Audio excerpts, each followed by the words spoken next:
Hey bitches, what's going on? What's going on? It's your boy Derrick. We're here for the Hey Bitches Live Remix. I'm your boy Derrick. I hope everybody has had a wonderful holiday season thus far. Today is the first day of Kwanzaa. Happy Kwanzaa to everybody. I hope everybody is well and in the best of health possible. I do want to thank you guys for being here tonight. I miss you guys. I haven't talked to you guys in a moment, but I'm just praying that everybody's doing okay. What's going on? Mwah, mwah, mwah. I love you guys. You always got to do my housekeeping first and foremost. No children allowed, please. Don't have no children. Whenever you hear "Hey bitches" or "Hey bitches" remix, this is not the place for them. Okay. Any musical sounds you hear in the background, I don't own the rights to anything. No, I don't own the rights to the music, the sounds, or anything. I just own the rights to the things that are coming out of my mouth. Okay. I want to give a shout out most definitely to the Nighthawk Network. I love you guys. Thank you very much for being supportive of me and my platform. Shout out to my little brother E. Shout out to Big Meech, Big Rez, and Aunt Nikki. Shout out to Brother Stan. Shout out to all the wonderful people who are part of the Nighthawk Network. As I say, whenever we have subjects or topics and you are too shy or you don't want your name to be put it in the comments, just inbox me. We'll get to them as soon as possible. And I can say for me, if I don't get to them at the show per se, I will get to them, even if I get to them and just inbox you back. I will most definitely get to them and we're going to get it started. You know what I'm saying? Like I say, this is Saturday. We the day after Christmas. It is the first day of Kwanzaa. And as I say, happy Kwanzaa to everybody who celebrate, and even happy Kwanzaa to those who don't celebrate. You know what I'm saying? Okay. Yes, it's been a minute. I miss you guys. I've been in on a couple of shows while I've been in reset mode, so to speak. Been in reset mode. I'm grateful for the meat reset mode that I've been in. I'm grateful for you guys. I love you guys. I thank you. The Nighthawk Network has really been the Nighthawk Network has really been a blessing to me. They've my true authentic village. They have been there for me. Hey, Miss Pat, they've been there for me, and I'm so grateful for them. I'm grateful for just still living in the land of the living, in spite of all the things that goes on in and around me in my space. I'm grateful for it because, like my grandma used to say a long time ago, if it don't kill you, it'll make you stronger. Okay. Yes, I'm excited. I'm excited. I'm excited. And as we all know, Trump is still up to his foolishness again, as we can see. I think he's taking his presidential pardon power just a tad bit too far, but we're not going to get into that. That's his thing. Um, for a second, I don't know. I don't even know if I want to get in on this stimulus thing because this stimulus thing is a whole nother elephant in the room, and I don't think we want to talk about it because it's not in this room at this particular point in time. But I come to tell you, she's most definitely here, and it's something that's going to have to be addressed. And not just my opinion. All views and opinions that come out of this mouth on this show are strictly mine and nobody else's but mine. My guests come on the views and their opinion are strictly theirs. That's how we do things. Miss Pat, my number one fan, I love you. I love you. I love you. More, more, more. I know yesterday was a hard day for you and I both, but you know what? Nevertheless, God is good, and we're still yet here, living in the land of the living. There's a lot of people in the land of the living, but trust me when I tell you, they are not living. Period. Merry Christmas, Happy New Year, and all that other good stuff, and Happy Kwanzaa, Happy. Well, I don't know when Hanukkah is. Hanukkah might be over by now, but whatever it is, if it is over, Happy belated Kwanzaa. I don't want to leave nobody out. Oh, yes, bitches. Okay,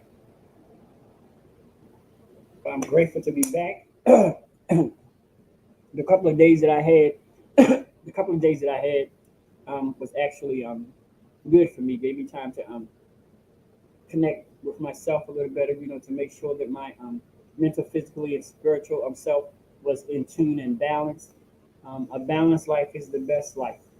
I'm grateful for that. I try to surround myself with as much positive energy as possible. That's why I'm grateful for the Nighthawk Network because the positive energy and the positive vibe that they give off, I'm so eternally grateful for that. I'm eternally grateful for all of you, JoJo, Amy, Miss Pat, my good friend Princess. Tammy, one of the new young ladies who joined us, I think late last week or early this week, but she's been here. I'm enjoying your comments. I enjoy you guys' feedback. I enjoy all of that. I love you. And like I say, even if you guys ever have a topic that you want to talk about that I haven't brought up, hit me. I'm open to a lot of things, and what's on your mind and what you're concerned about is very important to me. So I want to talk about those things. I'm grateful because come Monday will be Helena's 10th show. 10 shows once a week. So we're talking about that. I've been doing this for a little over 2 months, and I'm grateful for it. And I'm not going nowhere. I'm here to stay. Okay, I'm the other bit. I'm the other white meat. So what's going down the pipe. On Monday's show, we're actually going to do a remix. It's not going to be a remix. We're going to do the show, and we're going to talk about the all the topics that we did coming up to the show, which is Monday, which I'm grateful for. I'm thankful for. Who would ever thought? 10 shows later, I'm still here.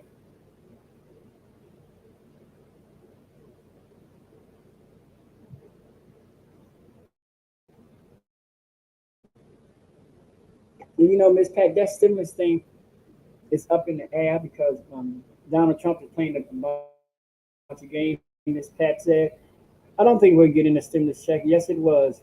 We were so. I am so glad I took my tree down. I am grateful for you and our family at Night Hall. Thank you, Miss Pat. We're most definitely grateful for you as well. You got it like my brother Eric said. Give people their flowers while they're still here. It's time out for. Once they leave up out of here, you want to give them a bleeding heart, and you want to give them this, and you want to give them that. They can't smell none of it. They cannot enjoy any of it. Give people their their flowers while they're here. Amen. I don't know. I don't know. I'm um I'm just getting giddy. Yeah, my 10th show, it will be wonderful. Y'all remember the Sunday after that Monday I will be doing my concert. We're gonna be blessed because my concert I'm gonna be blessed. We're gonna have a special guest here, Mr. D Hologram. He'll be doing a couple of numbers at the towards the end of the concert. So I'm elated. I'm elated about that. I'm just happy to be happy. Because we're not always in a happy place. But I'm in a happy place right now, and I'm grateful and because of you wonderful people like you guys that helps motivate me and let me know that what I'm doing is not in vain. And I'm one of those people that no matter what comes and what goes, I'm one of the people that can always say, "May the work I done speak for me." I don't need to go around boasting and bragging and saying this and saying that because you know what? Wherever I go, wherever I am, my work should be able to speak for me, and that's exactly what it does. And I'm grateful for that. And I want to a couple things I wanted to touch on tonight. We're not going to get too deep into anything. Um, I want you guys to remember that my brother Eric, he's having a show on tomorrow. I'm sure that he's going to go into the Nighthawk Network and put it out there and let everybody know what time his show is. Once he lets me know, I'll most definitely let you know because it's my job. Yes, it's my job as being a part of the Nighthawk Network is to when I have information to pass it on to you. And like I said, I want people to understand the togetherness of the Nighthawk Network. We are just that one big old fist. We're here for each other. We're going to help each other as much as we can. And yes, we are our brothers and sisters keepers, and I'm extremely grateful for that. I've made up in my mind that this journey is a journey that I'm willing and I'm going to take in spite of any technical difficulties, in spite of anything that may seem as though that is trying to slow me down. But you know what? Greater than He that's in the world, and I am ready for it. I'm here for it. I'm here for all the naysayers, all you naysayers, and all you people who always have negative to say. That's fine. That's what you do, and I'm not gonna talk about the things that you do. That's just in your character. That's in your DNA. That's just who you are. Of course, so it is what it is. But I'm still here, and I'm here for a reason and a purpose. Okay, that's how we're gonna do that. We're not even gonna dwell on that. I enjoy all the positive energy that I get. I know you will, Miss Pat. Thank you very much, and I love you. I'm grateful for this opportunity to be before you guys because it's not a given. It's not, it most definitely not anything that I take for granted in any way, shape, or form. I don't. I don't take it for granted. It's a blessing, and I'm grateful for each and every last one of you. Hey, JoJo, what's going on, darling? You know, I continuously love you. Um, shout out to my shout out to my boy Tracy.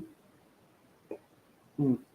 Shout out to Coach V. What's up, Coach V? I know you're not in the house, but you know we here, giving you a shout out. I don't know, I'm just in a good space, and I'm happy to be in a good space. I'm elated. I've had some things that have transpired in the last couple of days, but nevertheless, God is still good. I'm happy about it. God is teaching me to not only action. Yo, my eyes are irritating the hell out of me. I don't know why. Um, I learned some things. I'm grateful to ask God to prepare me for His will, but I mean to allow His will to be done. But I've learned in asking God to allow His will to be done, we also have to ask God to prepare for His will. Because a lot of times we say, God, whatever Your will, let it be done, but we're not prepared for it. We need to be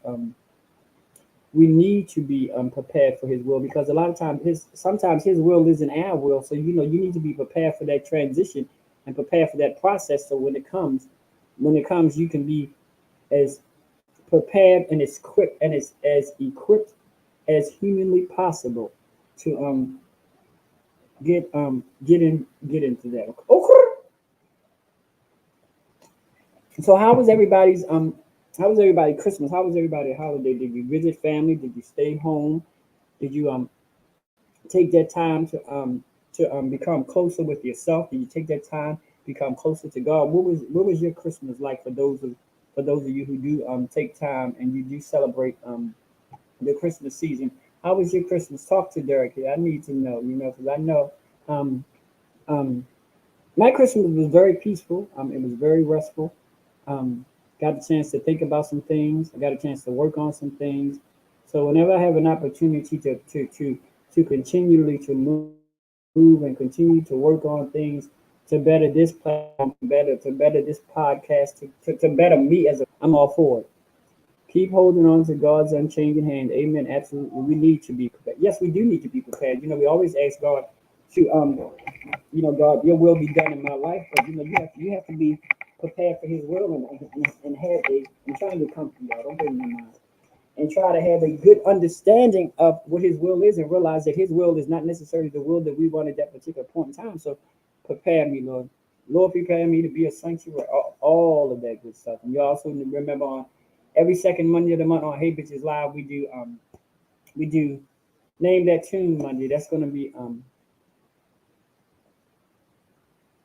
okay. Oh, Georgia, that's a good thing. Your Christmas is okay, but it will be fierce next year. It was fierce this year, but I'm gonna tell you why, Jojo, because you rose up above ground and you were still living, and you were still living in the land of the living. Amen. All right, come on here, talk to me, somebody. Okay. And she, know my girlfriend. Yes, I know how yours was, Miss Pat. But guess what? I'm grateful that you are still here and you're still holding up the bloodstained banner, and I'm happy for it. I'm happy for it. Give yourselves a hand just to still be here, because I know for a fact that this has probably been, yeah, I'll say that in my 55 years of being blessed to be on this earth, this was actually probably the worst Christmas that I've been a part of in 55 years. Not Christmas per se, but everything that has been surrounding Christmas, everything that has been, everything that has been transpiring, as far as the COVID, losing people, family members losing family members, friends losing friends. It's a hard pull to swallow, but I'll tell you one thing: God has blessed us to be able to make it through, and we're yet still here in the land of the living, and we're living in it. Miss, I'm always gonna be there for you, just like I know you're always gonna be there for me, and that's what I'm here for. That's how my heart has been set up by God. Is to I am one of the people that most definitely believe in treating people the way that you want to be treated.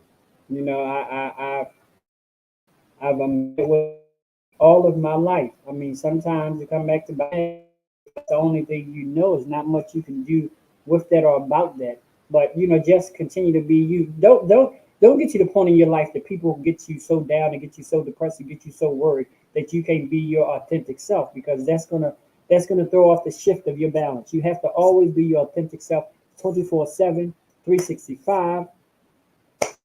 Be your authentic self, and don't apologize for being you. A lot of us have been apologizing most because this person don't like it or that person don't like it. But guess what, honey? And I'll come to the conclusion, it's okay. That's your thing. I can't tell you what to like. I can't tell you what not to like. But what I can do is not allow what you dislike to affect me, because you're an individual person. Come on here, somebody. And I'm an individual person too. So we're not gonna go there. Okay. Okay. Truly appreciate you, AH, for your compliments and continue. Oh, I'm that little energizer. I'm the encouragement energizer buddy. Okay, because I always want each and every last one of you to be blessed with the very desires of your heart, and know that all things give thanks, and know that all things work together for the good of them who love the Lord, whom are called according to his purpose. And the race isn't given to the swift nor to the strong, but to the one that endureth until the end. And on that, I'm coming to tell you that, and that simply speaks to me and simply says that God's plan for you is to finish. Everybody's not going to finish first. Everybody can't finish. But the thing is, God is like, I know you're not always going to finish first, but the only thing I want you to do is finish. And that's what a lot of people um, Oh, thank you, Miss Pat. You are a blessing to me as well, and I want you to know that I'm saying that to you now because I don't want you to hear it from nobody else. You are truly a blessing to me. The Nighthawk Network is a blessing to me. Hey, son, how are you? I hope all is well. So let's just try to keep ourselves um, mentally new year. We're going to talk about that on show Monday, so I'm not trying to get into all that. But we're ready to be blessed with a whole new year, a new year that we've never seen before, and we'll never see it again. Just like today is a brand new day, a new day that we've never seen before. We'll never see this day again.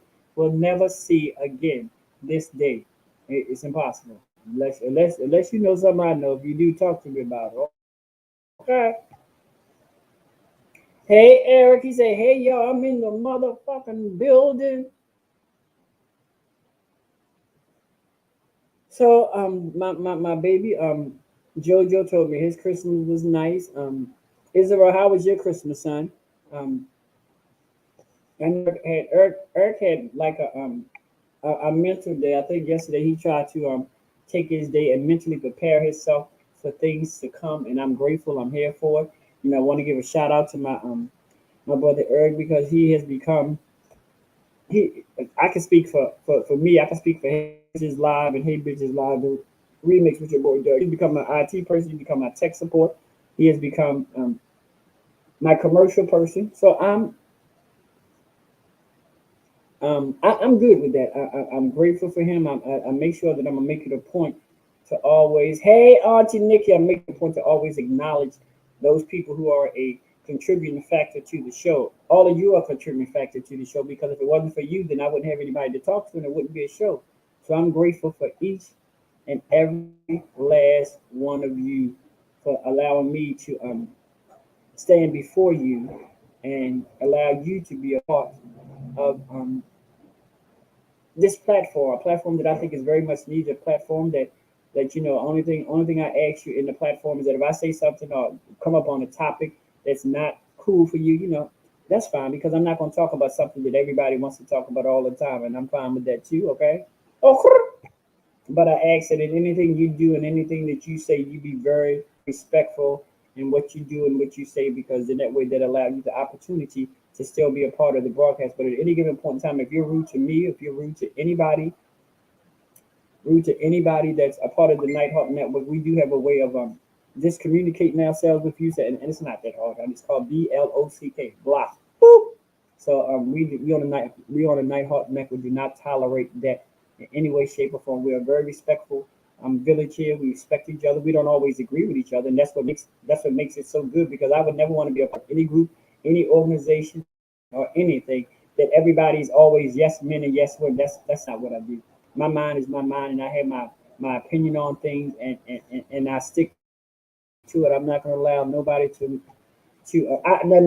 one thing I will do. I'll tell you this. I will listen to what you have to say. That's not saying that just because I'm listening to what you have to say, I have to agree with what you have to say. No, that's down there. That's somebody else's boat.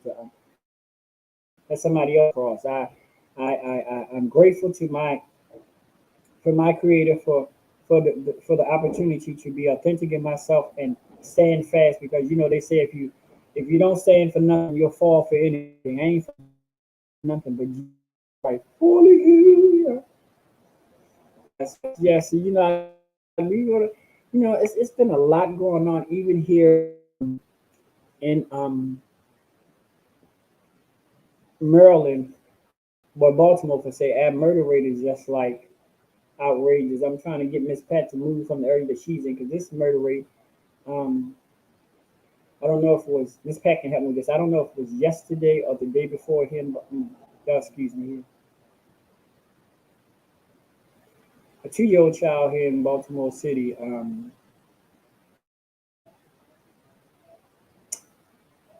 OD'd on some fentanyl,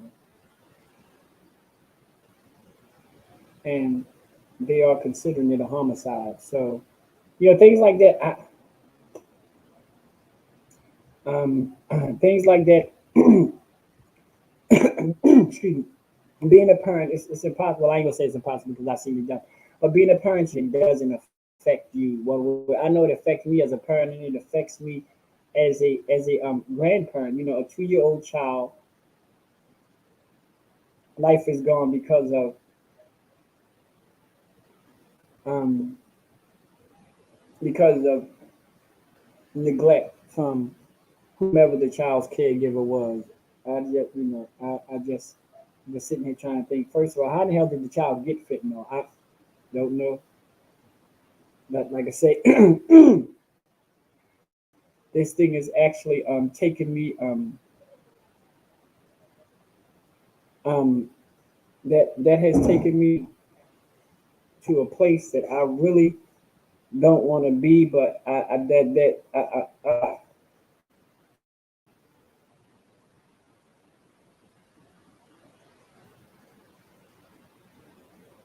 whew, I don't like I say, sometimes I talk about things that they're even hard for me, but it's still things that need to be addressed. And fentanyl, that fentanyl has come into to us now, and it has been like, y'all excuse me, I'm trying to wrap my mind around this, and I can't, and I guess it's okay, but then I feel as though that it's not okay. I don't, and I got my mindset is that there are people out here willingly want to have children and they can't have children, and then it seems not all, but a small percentage of the ones who have children, they didn't want the children. I don't know. Hell yeah, it's 2 women was murdered yesterday. This happened now twice a week. I am looking for me a new house to purchase. Yes, Miss Pat, I'm gonna need you to do that. Just do it for you. Do it for you first. Don't do it for you first, and then I'll be right there with you, because this is not and this is not good. It's not good. We have to we have so many things that's going on that we just, like I told you after the election, I told y'all, look and listen, pay attention, because there's some real crazy shit going on, even to the effect of um all these bullshit, in my opinion, yes, all these bullshit ass pardons that Trump is giving to his groupies. That's what I call them. That his groupies. You know, I think I think that even needs to be changed. We talked about a couple things. I think that needs to be changed, because I don't think you should be in a place where you can pardon a family member, a close friend, a father-in-law, brother-in-law. I don't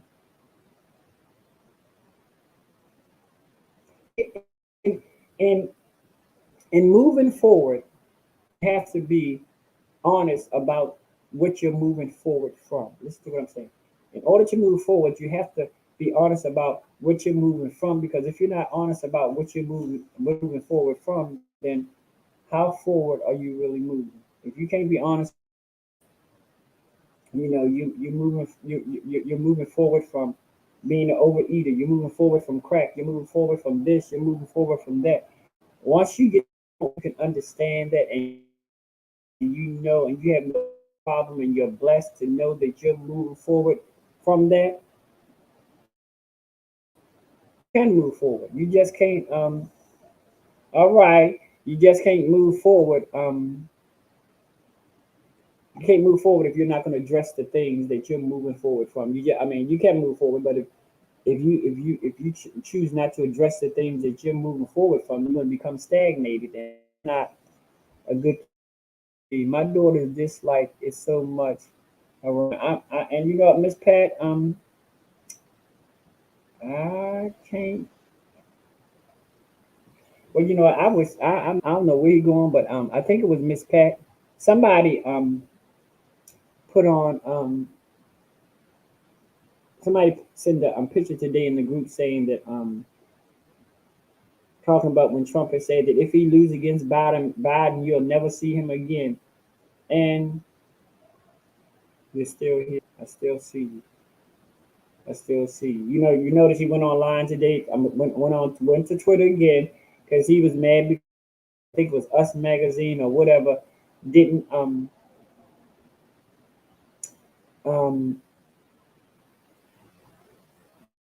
didn't make the cover of the magazine, and he said she was the um best first lady ever. And I'm gonna check into it, Eric. But see, I'm not sure, but I need to find out if she is the first ish non-American woman that has been the first lady. Has she been the very first woman to be the first lady that was not born in America?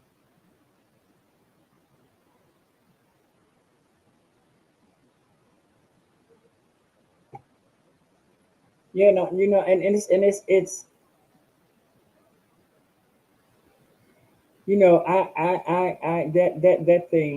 that thing right there with that 2-year-old child. Well, anybody knows me know how I feel about children. Period. Like the child that was left in Mississippi. Those things. What I see is going so bad everywhere that we just need to start taking back where we live when we were kids, even if you don't live in the best neighborhood. Families and grandparents and staff made sure that you were kept in clean. Right. Long as well, all moved like I moved away to think it was going to be better for my kids. And what happens? The better place got then where do we go? And that's a very valid point, Nikki. We have we have to where we live. We have to make it comfortable and feasible for us to live there. No, everybody's not blessed to be able to live in a gated community. No, everybody's not blessed to live in a big house up on a hill. Everybody's not blessed to have a big old house where it's fenced in and you got, the white picket fence. No, everybody's not there. No, so we have to think about that. We have to, and some of us are getting up in age, and some of us ain't as young as we used to be, but I'm better than I was, honey. Okay. How about let's have that conversation? Yeah, Judges, I believe Dr. Jill Biden will be a great first lady since First Lady Michelle Obama in 2021 and beyond. I do too.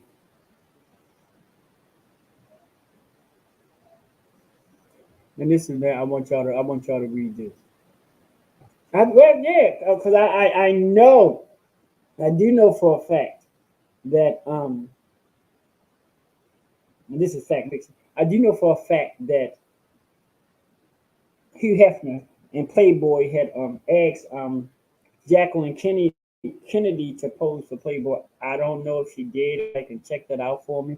It would be good if Jacqueline Kennedy ever posed for Playboy and or whatever name you Blanca or Halanka or whoever it is, the first person now, is she the first woman? Is she the very first non-American first lady that we've had in this country?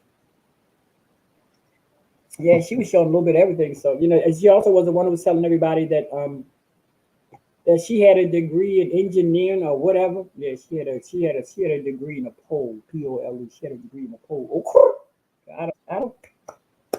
Guess what? Whenever you lie, you always gonna need help. But let me tell you one thing, honey. The truth can stand all by itself. Don't need no help from this person. Don't need no help from that person. That's what the truth is all by itself. And if you don't like the truth, then that's your problem. It ain't my problem. Especially when you are receiving disability and on a budget. Yeah, I don't.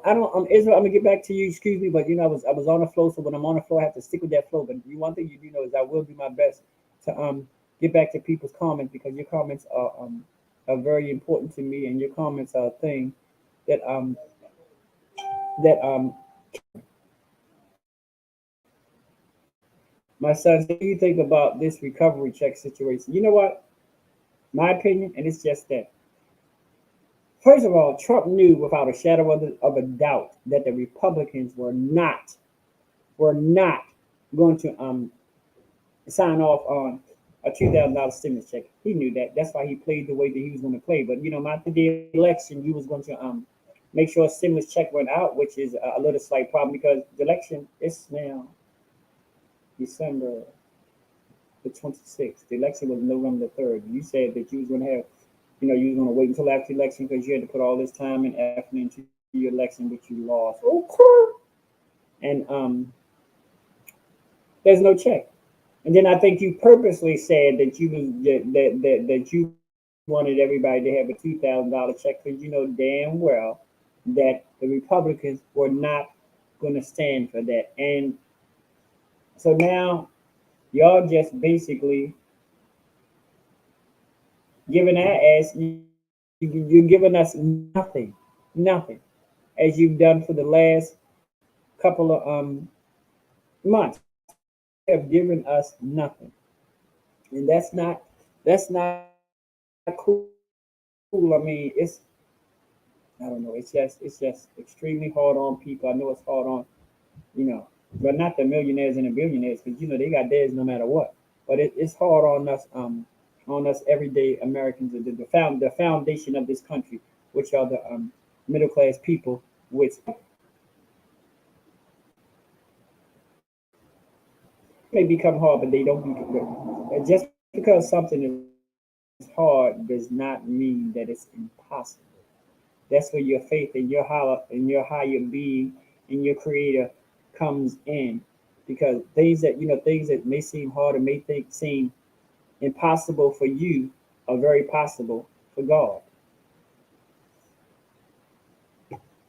Yeah, so your impossible is God's possible.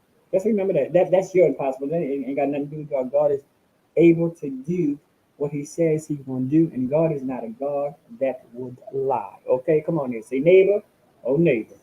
That's why I love you and Eric shows because you both let people display what the way. Yeah, no, I'm not here to curve what you say. I want you to be authentic in your comments.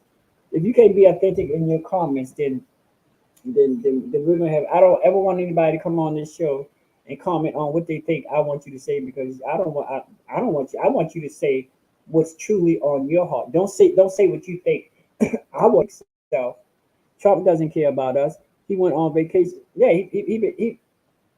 I guarantee you that if I were to check into it, and if there was a way to check into it and take the last five presidents, I can guarantee you Trump has been playing golf more than any other president that we've had. And then the sad part about it is he taken it upon himself to play golf when this country is in dire straits. This country is fucked up. And you think it's more important to pull out your 9 iron because that's probably the only thing you got nine in your life.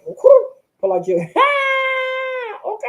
Pull out your 9 iron and go and go play golf instead of trying to rectify this fucked up economy that we're in. And it is. I mean, you can say what you want to say. There ain't no ifs, ands, or buts about it. This economy is I gotta keep on remembering and keep on telling myself, hey, I'm Coach B. I just how are you this evening? I just gotta keep on telling myself that I have to be careful of what I say because I don't want to, Facebook does that little thing. So, as a host of a podcast, I have to do what's beneficial. So I guess sometimes I'm gonna have to come up with some slang. I guess I don't know, but y'all know how my mom work on this mouth, honey. Okay, exactly, Pat. Miss Bye Felicia. Yeah, I don't know, child. This whole situation. I think that thing has been getting on my nerves here recently. Just a lot of things have been going on and within this country, like what went on, the explosion, and every time something happens,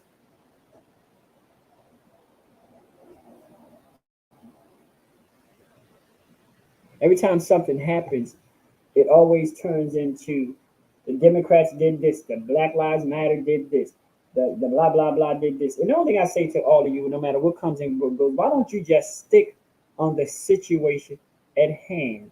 At hand. Period. I read so many comments, like I told you a couple of weeks ago when they burned down that the old church, one of the oldest church African American churches, and people got on that little post and they just thought, well, maybe this person did it, maybe that. One of your Proud Boys were caught, like the thing in Montgomery County, like I said, was one of the richest counties in the country, not just in Maryland, one of the richest counties in the country. The man was caught on tape destroying Black Lives Matters um, flags and things of that nature. And all I seen was a bunch of comments saying, well, what about when Black Lives Matter did this? What about when this? They ain't got shit to do with the price of China. We're talking about that 67-year-old white man going on this man's property, destroying his property, and stealing, malicious destruction of property and stealing. That was the situation at hand. It had nothing to do with Black Lives Matter. It had nothing to do with White Lives Matter. It had nothing to do with Green Lives Matter. It had nothing to do with Purple Lives Matter. It had only thing to do with that man from Montgomery County who did that. Period. Y'all, y'all need to stop detracting from facts. The man did it. The man did it. The man got caught. It wasn't what somebody told anybody. It wasn't what somebody told the police. Man, you were caught on video destroying this man's property. Well, I guess cameras can lie. Good night, everyone. Work in the morning, sweetie. But you have a good night, Coach. Hope you get some rest. Yeah, I mean, get some rest, Coach. Hopefully we'll get to see you tomorrow on the yard somewhere where we get to talk about sports. And oh, Coach, I'm so sorry that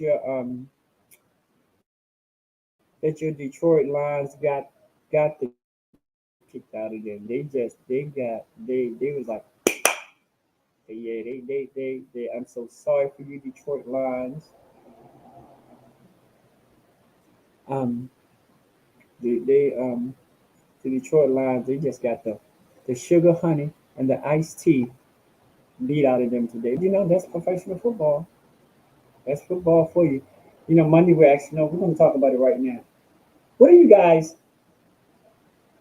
Yeah, TV can become very, very negative. So I think I ought to be in as being positive as space as possible. Early this week, I read an article that the whole Houston basketball team tested positive for COVID. And when I say the whole team, I mean some of the coaches, some of the therapists. I'm like, when is enough enough? And when are the NCAA or even maybe not even the NCAA or even each conference going to say enough enough? We need to let our children and our coaches get completely well before we do anything. Like, listen, that's a whole damn team that has tested positive for COVID. So you might as well say their season is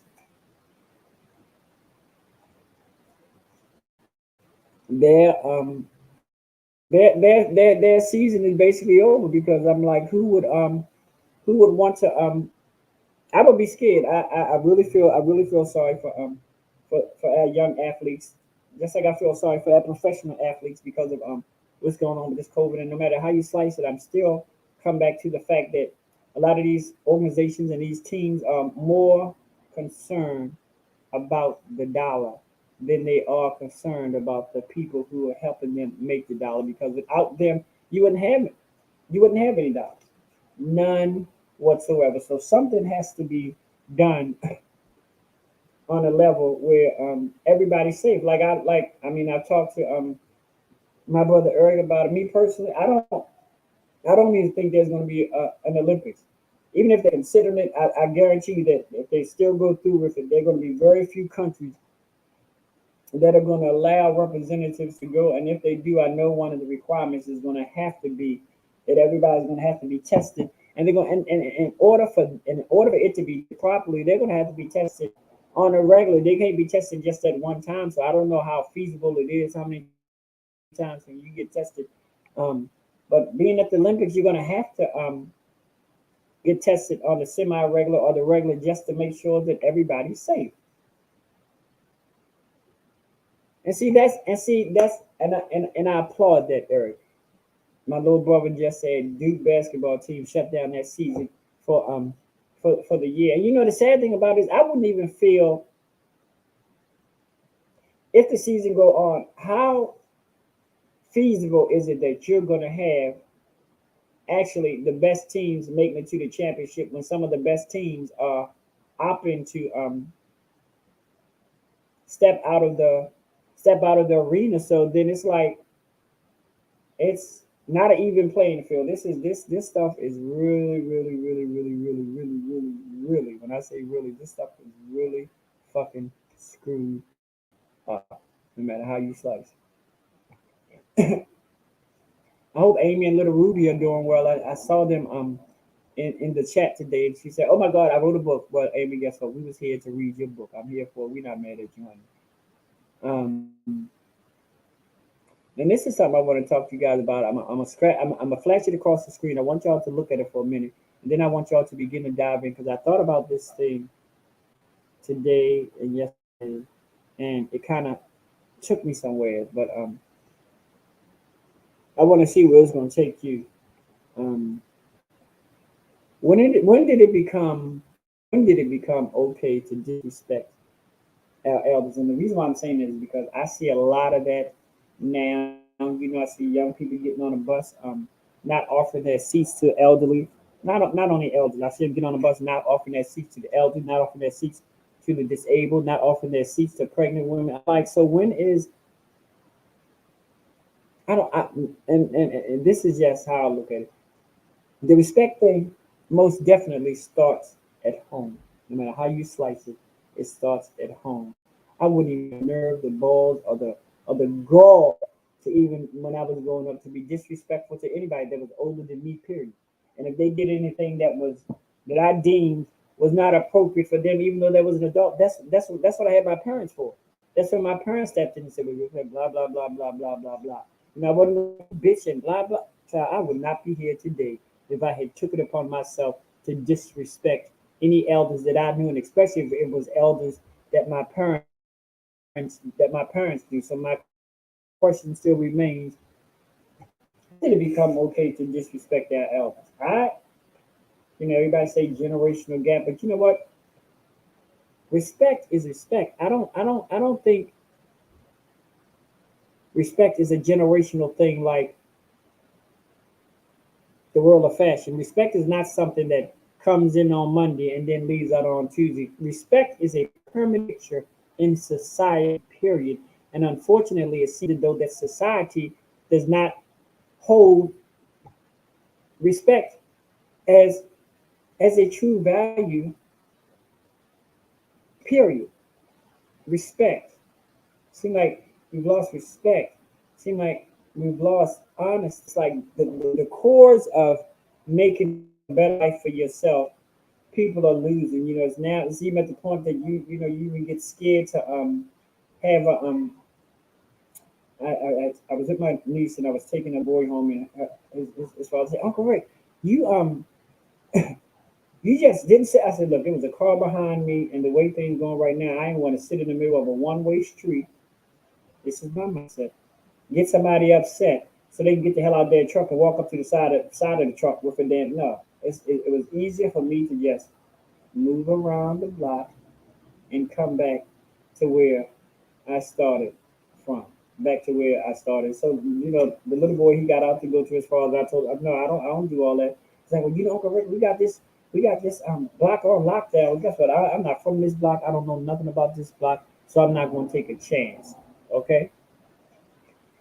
So when did it become okay to disrespect our elders? I don't, I'm trying to grasp a hold of that, but I'm actually waiting for you guys to tell me what do you guys think about that? So true, H's. People are not what they are used to be for not helping others. But thankfully we have some people continually helping others by words, actions, courageous and honesty. Courage and it has to be and I'm there to give you um that encouraging words because that's part of my ministry. My ministry is to to be that listening ear, and I mean really be a listening ear, not a 10% listening and 90% talk. So like I asked the question yet again, when not how, not where, but when. I mean, when did this disrespect thing becomes like a serious everyday thing? I don't talk to me, help me out here, y'all. I'm trying to figure it out. I haven't got to that. I've always been respectful to my elders because I know that they have actually laid the pavement, and some of the things that they've done is some of the things that allow us to be here in this space and in this time. What are you talking about, Derek? Guess what? If it wasn't for them, we wouldn't be voting. We wouldn't be voting today. If it wasn't for them, we wouldn't be able to live technically. And watch this. Check this out. We wouldn't technically be able to live where we want to live, and let's keep it cheap. Because you places we still can't live. Don't ever be no fool. One. That's a fact. I saw this one woman. Do you guys remember the thing I put up in the group about the doctor passing away from COVID, and she said that her care was not the best. See, things like that. I try not to read the comments, but yes, me like who I am, I read some of the comment, and the first thing they came out of their mouth was first thing they were saying was it wasn't racist. Let me tell you something. Say what you want, think what you will what the hell think. It don't matter to me. But guess what? There is racism. There's racism in medicine. So if if you think it's not, I don't know what fucking planet. If you think it's not, I don't know what planet you live on. Don't really care what planet you live on. But until you're ready to join me here on Earth, even contemplate in your mind that there's no racism here. First of all, you started the racism when you started saying that the whole system. Oh, I don't believe this. I don't believe that. I don't see any racism. Well, you know what? Let me tell you this. It's very hard for a racist person to see racist. Now talk to me. Now talk to me. Now let's go back to that. It's very hard for a racist person to comprehend what racism is. Don't play with me, boy. You better say that drama for your mama. I'm not the one. I've been around 55 years and I know a little bit. And I'm not saying I know a little bit because of who I am. I know a little bit because of all the people that have been around me and all the people who have taught me. Hey, Penny, thank you for joining me, baby. Your thoughts and everything are always something that does me good. I enjoy everybody. That's my fam. I'm Penny. Everybody say hi to Penny. How Merry Christmas to you too, baby. I'm trying to get this comment to Eric because Eric been making some fantabulous. That's not even a word, but it's a word. She like her moving on words. Ah, okay.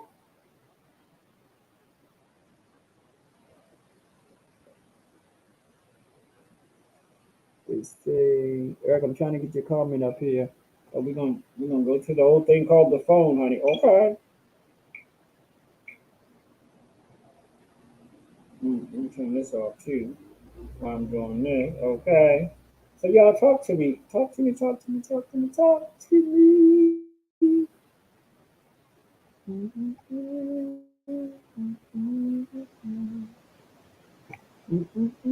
hate going on my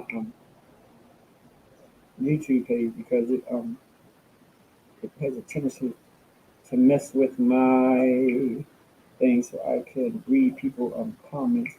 My brother said, even as a child, this bothered me. We as people here in America and as a race do not value our elderly members of this community nearly enough. I admire cultures such as Hispanic and Latino culture because they seem to value their elderly family members. So, and Eric, you made a very, very valid point. That's true. They do. It's a shame because they would have that, most of them live in 3 and 4 generational homes where the grandmother, the daughter, the granddaughter, and the great granddaughter are all in one place. But and sometimes in our culture, when people get so old, and they say is that I don't want to be bothered with them, but they're failing to realize that this person bothered with your ass for 50 something years of your life. And then listen, now listen, don't get me wrong. Some parents and some family members you can't take care of because they need 24-hour medical care. Yes, I understand that. I'm not saying that to people in families who have somebody like that because I know for a fact my ex mother was not mobile, and he took on the task of bringing her home and taking care of her until she passed away.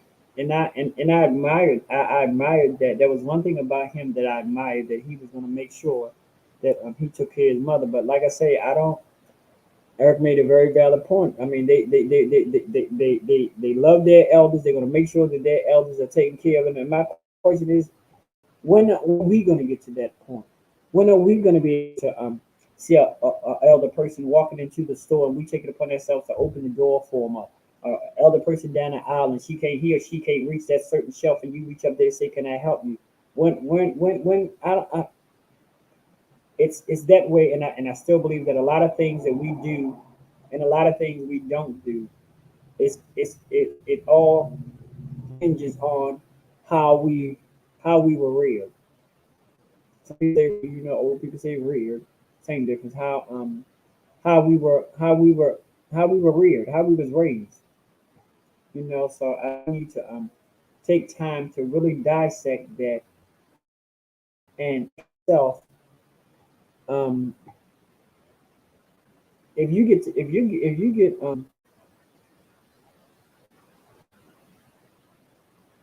ooh, Amy, we're gonna get into that, honey. Oh, okay. My wonderful son said, "I love you guys. Thank you guys for being here with me and for me." And I'm gonna go to my YouTube and start reading things. Okay. My son said, "People do not train or groom their children to respect their elders. I was not taught to them or enforce it at home. That is why you see so many disrespectful kids. Now the point, is it okay to disrespect your elders? One thing I do not like. I'm not going to be mean or disrespectful to her. I just stay away from her. Good point. It is better to stay away from a person opposed to disrespecting somebody. It is not cute or pretty to be disrespectful to your elders. Even the word of God tells you, honor thy mother and father so your days on this earth will be long. Okay, y'all better get into it. Get into that conversation, buddy. Okay. We have to do better. And when I say we have to do better, when I say we starts with me. Even though not, but we is you, and you.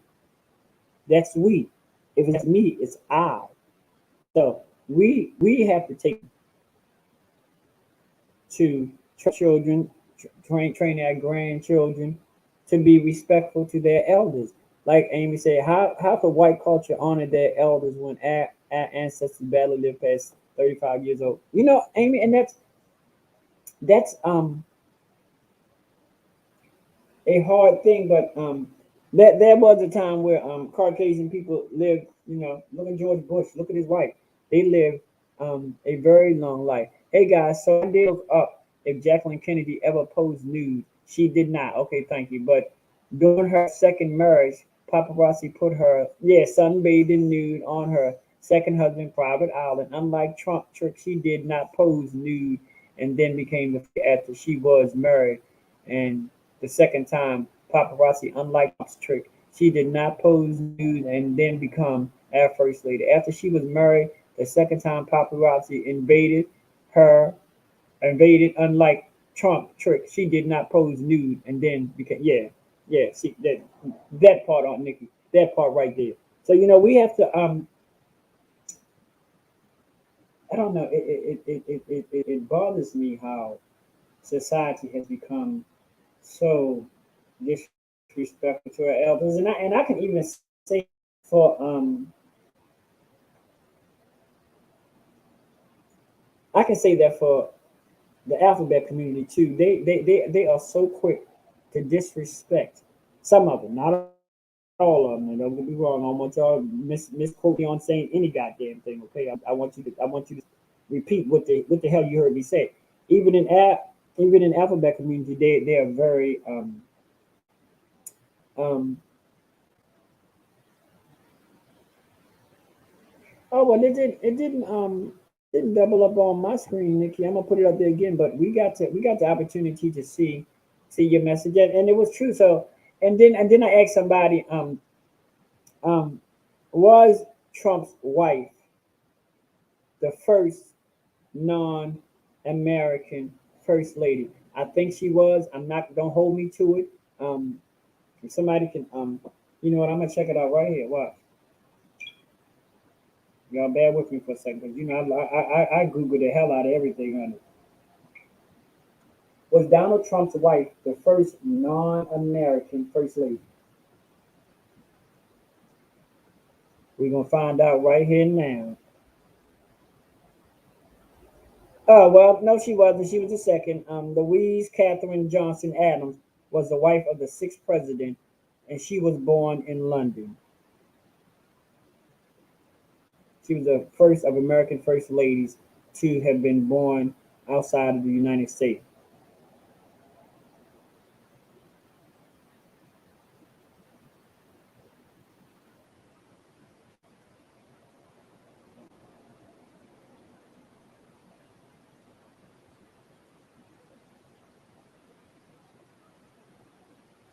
Oh wow, man, that's something I didn't know. Now we're getting into first lady history. Did you know? Thank you, Nikki. Did you know that Frances Clara Cleveland Preston was the youngest first lady? When she became the first lady, she was 21 years old. I love knowledge. Knowledge is power. Knowledge is that nobody can ever, ever, ever take away from you at all. That's one thing that you most definitely. There's a lot of things you can't take your car, you can't take this, but that's one thing that you can't. That's one thing that I thrive for, because I'm a nerd. I thrive for knowledge. I thrive for education. I thrive to learn different different religions. I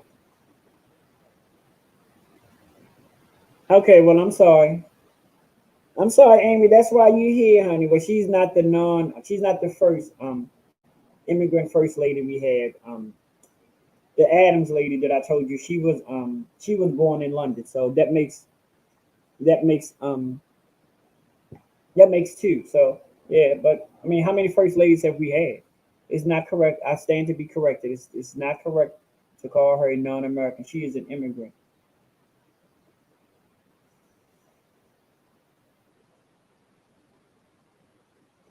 Okay, now okay, oh, I'll get to that. But isn't an immigrant a non-American? Let me leave that alone. Okay, but she's not the first immigrant first lady that Miss Adams. She was born in London. Um, So she was an immigrant first lady as well, but they're the only two that I know of right now. But I will be dissecting that a little later. And for those of us who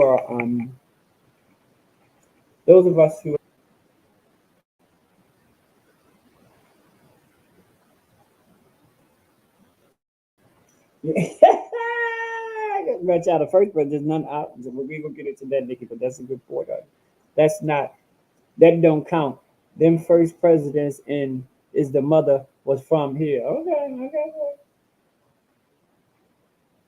Well, yeah, yeah, and no. I mean, well, let me say it like this: how many first ladies have we had that were not? And I guess this will make me somewhat politically correct. How many first ladies that we have that were not born in the United States?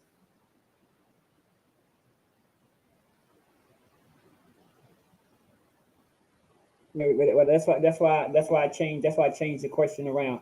How many first ladies were not born in the United States? I'm not gonna call them whatever. I just want to um say that. How many first ladies? And right now I have two, but I'll dissect that a little bit later to get into how many um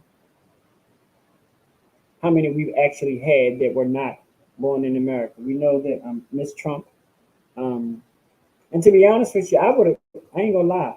I would have really had loved Trump to still be married to his first wife, and I guess the reason why he had to leave her because she wasn't gonna take no shit on it. She said don't get mad, get everything. That bitch left about there. She left about there packing a couple of suitcases with some money, honey. She was this, you're not gonna put me through all this, and I'm gonna come out here broke, honey. Not today, right? Church wrong pew, honey. Oh, she'll be she'll be well off for the rest of her life, courtesy of Donald Trump.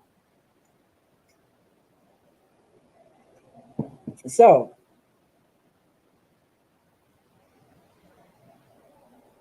ooh, Nick, what is going on? I don't. Well, if that wasn't if that was, if, yeah, there you go. Get everything. Don't get mad. Get everything, and that's what she did, honey. I loved her in the first Wives because that was one of my favorite parts. Even though it was at the end of the movie, that was my one of my favorite parts. Don't don't get mad. Get everything, and that's what she did. And she walked about it, and that was one of the reasons why he had to file all that damn bankruptcy. Oh, but she ain't got to do much of nothing. Do much of nothing. But guess what? I'm gonna get mine. You gonna pay me all this misery and strife and all this stuff you put me through. Right church, wrong pew. Okay. This is what we're ready to do, you guys. I'm excited that I'm on with you guys. So what we're ready to do is we're gonna give credit to where credit's due. We're gonna show a commercial that my brother did for me. It's for Hey Bitches Live with Elena. He's working on some commercials um he's working on some commercials for the remix with Derrick. I got to get him a couple more pictures. And this commercial that you see, it is a commercial that was generated and created by my brother Eric Buckner. I'm grateful for him. I'm going to make sure that I give credit to where credit is due. Eric Buckner, It's I thank you for that this time, commercial. 9 You o'clock guys p.m. Check your enjoy, watch or your look at the clock. commercial, and It's time for Hey tell me what Bitches you think Live about it. with the I original think Hey it was Bitches hot. I herself, enjoyed it. often I imitated, enjoyed it. never duplicated, Everything Miss that we Helena do, Hologram. we can tweak it here, tweak it there. But I'm grateful for what my little brother had done for me. So we're gonna wait and see what she's gonna do. I think she's ready to come. Oh, yes, darling. Okay, darling. You guys tell me your feelings and your thoughts on the commercial, and we gonna we gonna do the damn thing. Okay, come on, commercial. Where you at? Stop playing with me. It's that time, 9 o'clock p.m. Check your watch or your clock. It's time for Hey Bitches Live with the original Hey Bitches herself, often imitated, never duplicated, Miss Helena Hologram. Hey Bitches, let's talk about it. Oh,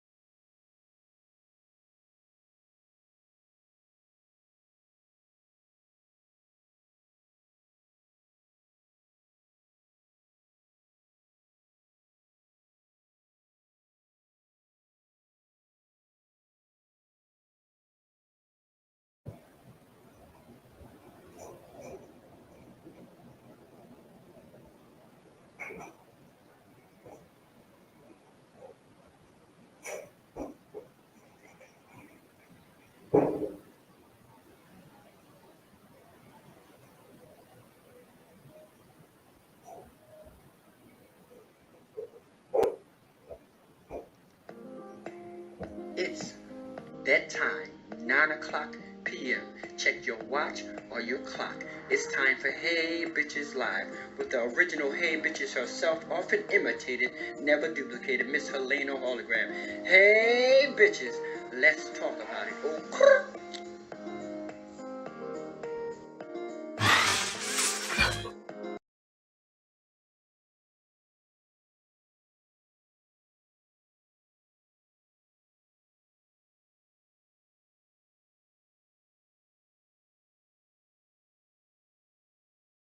Damn it, I want to see what it's good.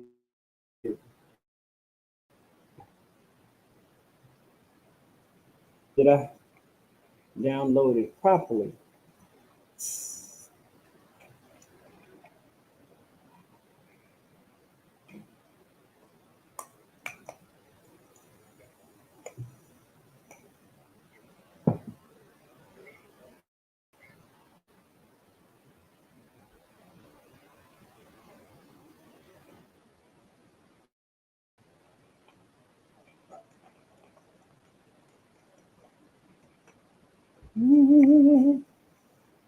Nighthawk Network. Yes, honey. Yes. Give me your thoughts and your.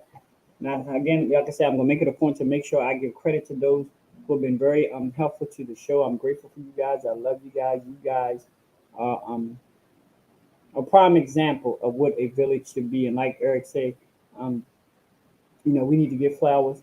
While our people are here to be able to smell them, I'm praying that next week some things will be changing for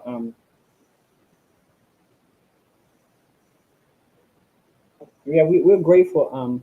We're grateful, Eric. Eric, I'm so grateful.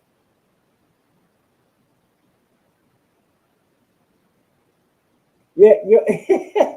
Well, yeah. So yeah. So we'll say like maybe let's say during the era of maybe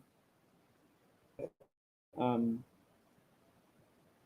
Teddy Roosevelt around that era.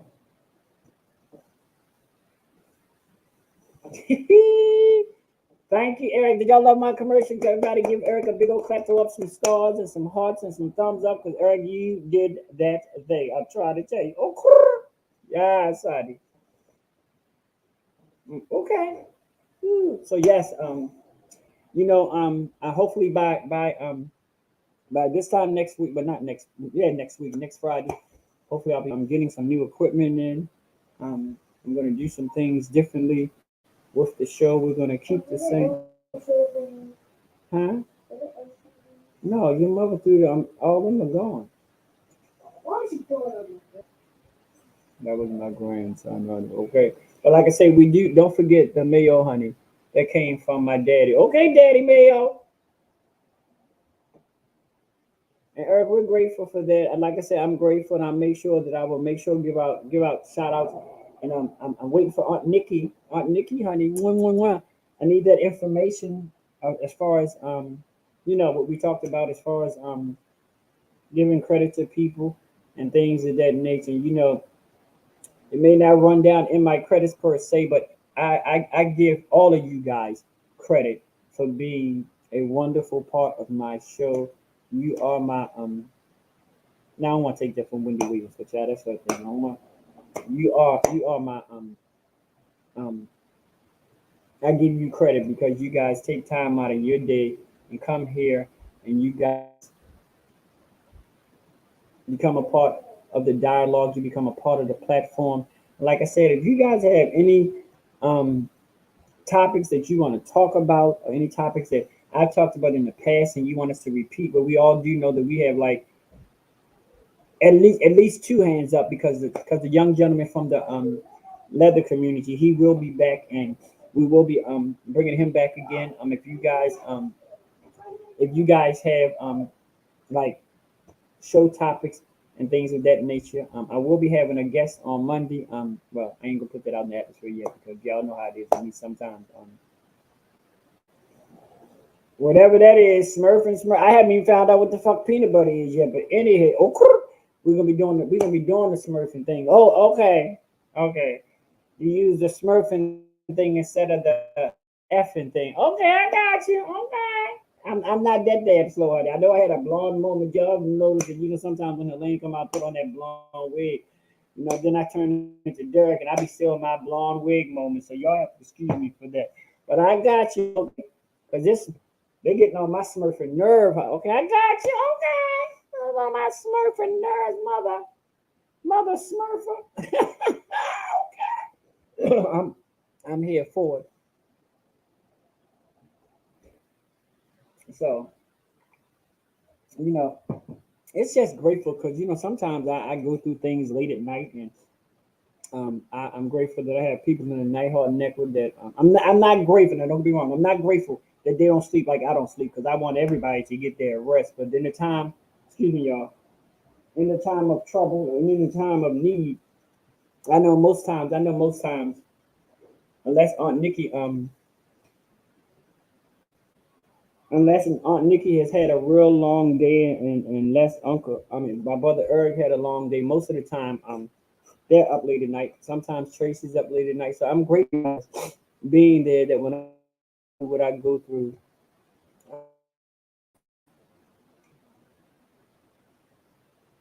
yeah, the glove popping brother's going to be back, y'all. But I don't know this. I have to push him back a little further because my good Judy, JoJo tried to use me. Told the name, but in the comments, JoJo made the comment. Well, use the host as a to no. I'm not that kind of host, honey. I'm not that kind of host where you can be. Maybe I'll tell them, look, next time you come, bring somebody with you that you can experiment with. You can experiment with me on. Because you slap me with them, I'm sorry, I'm gonna slap you right the fuck back. I'm gonna slap you right to smurfing back. I'm learning to do that. But yeah, he's coming back by popular demand, of course. He's coming back because you guys wanted him, and yes, blonde moment sometimes. Blame it, call it what you want, honey. But especially when I wear that goddamn blonde wig, honey, that stays with me for a couple of days, okay? So he's coming back. In the future, I'm gonna have another transgender person, and this time I'm hoping that I'll have a trans woman and a trans man on the show. So and having them, as we say, we pride ourselves on being. Ooh, I'm not messing with you, JoJo. Yeah, I'm not messing with you, Joe. You're not gonna get me caught up in that. No, you're not. The devil is a lie. I'm coming as the host, honey. I'm not coming to do no demonstrations. I'm not coming for him to show nobody nothing. Anything you want to know, I would advise you to bring him to your neck of the woods, and y'all do that. No, girl. We, I don't even use Vaseline, but Vaseline don't work on condoms. So anyway, we know that Vaseline has a way of breaking down condoms, so we ain't gotta worry about that. Okay. So yeah, we're gonna do that. I'm still gonna continue my concert series, like I say, this next Sunday because it's always the first Sunday of the month. Next Sunday, um, no, it's good, man. Yeah, next Sunday, not this Sunday. Next Sunday, we're gonna have the gospel concert, like I told you. We're gonna have special guest. D Hologram will be in the building. Doing the numbers. So I'm excited about that. If you got any requests that you want, male or female, some gospel songs, you inbox me. And for those of you who are blessed, and I have your number and you have my number, if you don't want to inbox me, you can most definitely text me your request, and I will make them known via the concert. I'm excited, and again, like I say, I do this often. I thank all of you guys who were there last week for the tutorial on makeup and the tutorial on how to make that wonderful dish that Eric made. I'm thinking about doing different tutorials so you can get a different look at the different parts. Oh no, baby! Aunt Nikki, when you and Eric and like Miss Pat, when y'all tell me y'all going to bed, I don't ever try to push that issue because I know y'all are very busy like I do, and sometimes we don't get the rest that we need. So I'm all for it. Thank you, Miss Pat. Whenever y'all say y'all going, I won't call you, I won't inbox you. But you know one thing, I And I learned, I've had people in my family because we have our own little family page, that we talk to each other. And they say, "Well, mommy, I just get so tired because every time it's going ding, ding, ding." Okay, girl, guess what? There's a simple problem to that ding, ding, ding. It's called turn off your notifications, and you won't hear anything. But that's how they do it. I'm happy. Oh, am I the only one that has been like this here recently? I swear. Today did not seem like a Saturday to me. I don't know what's going on. I don't know if it's the holiday. But my days have been off for a little bit. My days have really been off since COVID has showed her ugly face. So I'll so we're gonna be doing other things tutorials. But who knows? One show we might do, and it might be Hey Bitches Live cooking with Mother Helena Hologram. I might do some fried cabbage. I don't. I'll figure out something, but we're gonna figure it out. We just have a lot. I'm excited in the midst and in spite of all of my technical difficulties.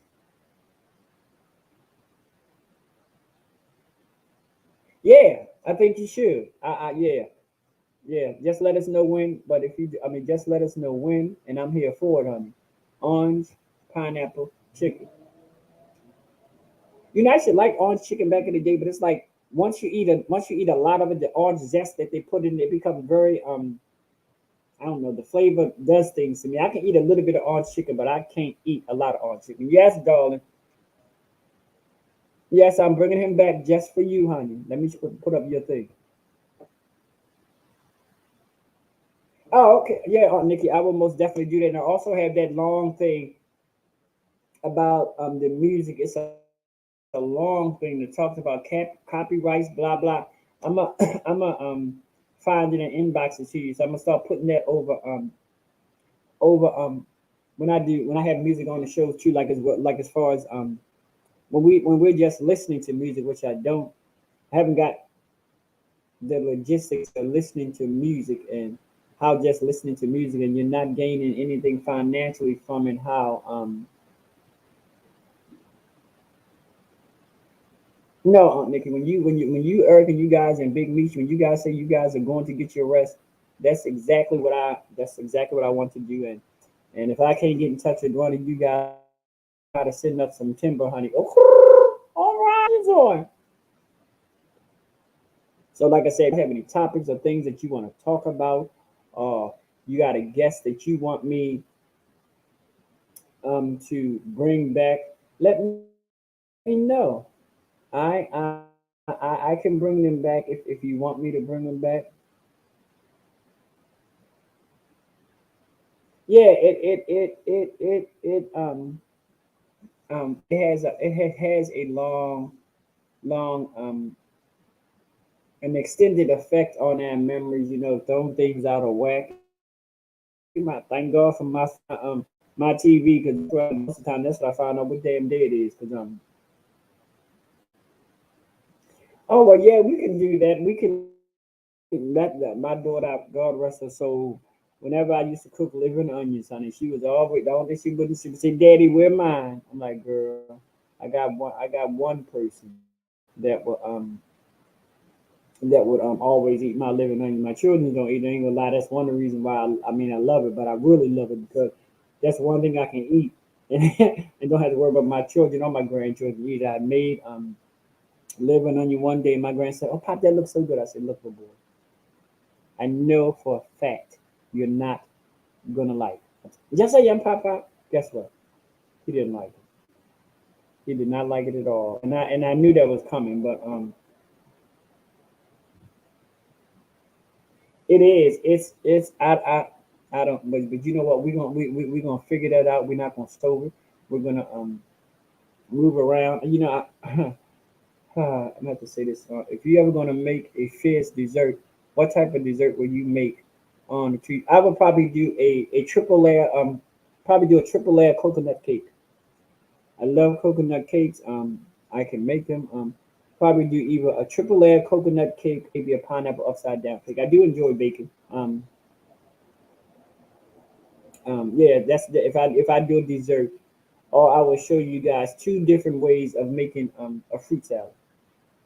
This is a good thing to make a fruit salad. So, oh, but you know, fruit salad, toss that salad. Oh, yeah, I probably would do a triple layer coconut cake. Cause me personally, I don't well, Miss Pat, I'm gonna show you how to do the liver and onions, honey. We can make that a tutorial too, honey. Liver and onions, honey. Everybody might not like it, but oh, baby, you know, I mean, y'all, I'm a small little motherfucker up in here. I'm a small little smurfer up in here. But yeah, can cook. Trust me. You ain't never got to worry about coming. You ain't never got to worry about having something in your stomach, and you ain't never got to worry about having somewhere to lay. As long as God blesses me to be able to help out in those areas. So yes, a bitch loves to cook. A itch loves to cook. I got to keep on you going around thing. See, I don't know what's going on tonight, but this is I gotta work. I got a wok for Christmas made lemon caper chicken in it today. How did it turn out, Amy? That sounds good. I've never seen a lot of people take it, but I've never eaten capers. What is the texture and what is the taste of a caper? Is it like a um olive taste? What is the taste? What is the taste to the capers? Somebody tell me about that. What does capers? What is it? I mean, I know a lot of people put it in stuff, but what does it give? What does it um let you know? I mean, what is the taste? What is the texture? How is it? Everybody, don't forget Aunt Nikki's having a New Year's Eve raffle. Cash App to $ holiday 50/50. Drawing will be on New Year's Eve, the 31st. Please make sure you buy one for $2, three for $5. If you buy $10 worth of tickets, you'll get three additional free tickets. When you do that, please be sure to write your name and your number when you send the Cash App in the memo section so we can know who the winner is and where to send the money. And keep in mind, I'm saying this and everybody else is saying, if you don't do that, then whoever won, you will be donating your money to a world cause. So everybody, take time to put your name and your number on in your memo section, and we can take it from there. We'll be grateful for that. Even though for whatever reason, I can do my banners, which are no problem, and I can look at my comments. Bacon's still a weakness that I must improve on. You know, my next bacon project is a sweet potato pie. Okay, well, let me know about that. You um let me know about that. I'm a sweet potato connoisseur. Cooking is like jazz, but bacon is science, friend. Or yeah, it is. It is. But you know, bacon is also a thing that after a while, like with my sweet potato pies, I've been making them for so long that I've actually I don't use measuring cups and all that for my sweet potato pies. It's by sight for me. I'm ready to probably tomorrow. I think I'm gonna go to the store and get some stuff because I got a taste for some snickerdoodles and I'm going to make them. So true, you have to practice. Yeah, you have to practice with that, Amy. My chicken was amazing. The wok capers are and a little sponge. I guess think artichokes for texture and like pickles almost for flavor. Salty, pickly, hard to describe. Okay, well I'm gonna have to try them out. Oh my God, I love me some banana pudding, German chocolate cake, upside down cake, etc. Oh, I love dessert, honey. 'Cause every time you can't beat a dessert, sometimes you have to make the dessert. Oh, okay. Depends on if the governor is cutting me off after today. Oh, yeah. I mean, in baking, I mean, it's good to have a good oven that's even and your products or your baked goods that you're making is very important that the oven is heating evenly because if it don't, it will show up in your cake, it will show up in your pie. You know, sometimes you bake something, they'll be cooked on the outside and not cooked in the middle. So yes, a good working oven properly.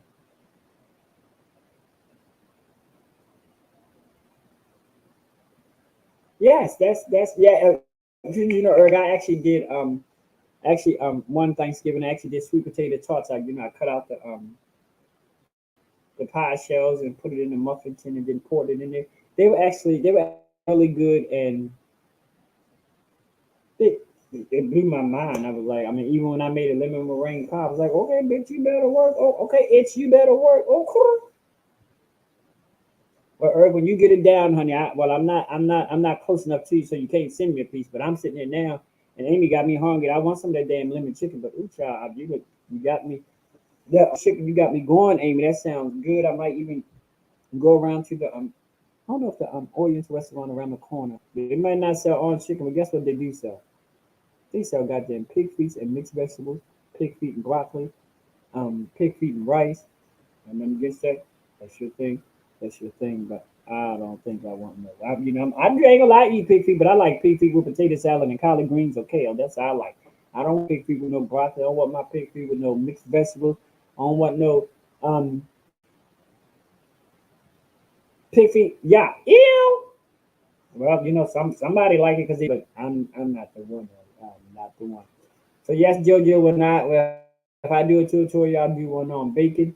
And Miss Pat, I've come to the conclusion today, thanks to you, that I will be doing my sewing class, and I will be doing them via Zoom since we cannot be in the same space with everybody at the time. So I will be doing the my sewing classes on Zoom. Will be called Sewing 101 with Helena and Derrick, because every time I do the sewing class, I'm not gonna be up in no damn geesh, as I call it. I'm not gonna be up in no geesh. I'm learning to paraphrase. I'm learning to put in these little buzzwords so you won't, okay.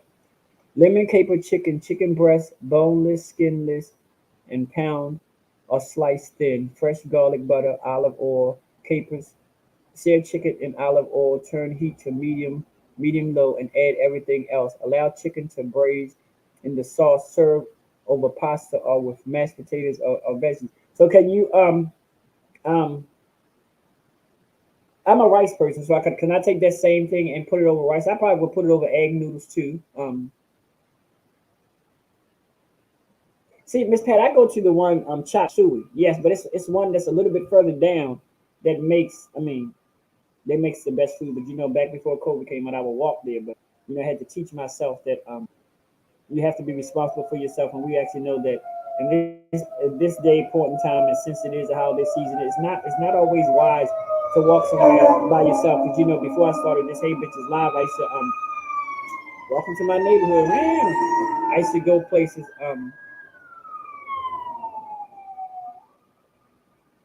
Oh yeah, Miss Pat, I'm gonna let you know. I know it's gonna be between 8 and 10 classes. Um, During the classes, certain things you're gonna learn. You're gonna learn the proper way to thread a sewing machine. You're gonna learn the sewing machine parts. You're gonna learn how to read a pattern. You're gonna learn how to properly cut a pattern out. Um, Reading the pattern, things, and I will be, and you'll have two projects. Your first project is going to be either apron or a pillow, and your second project will be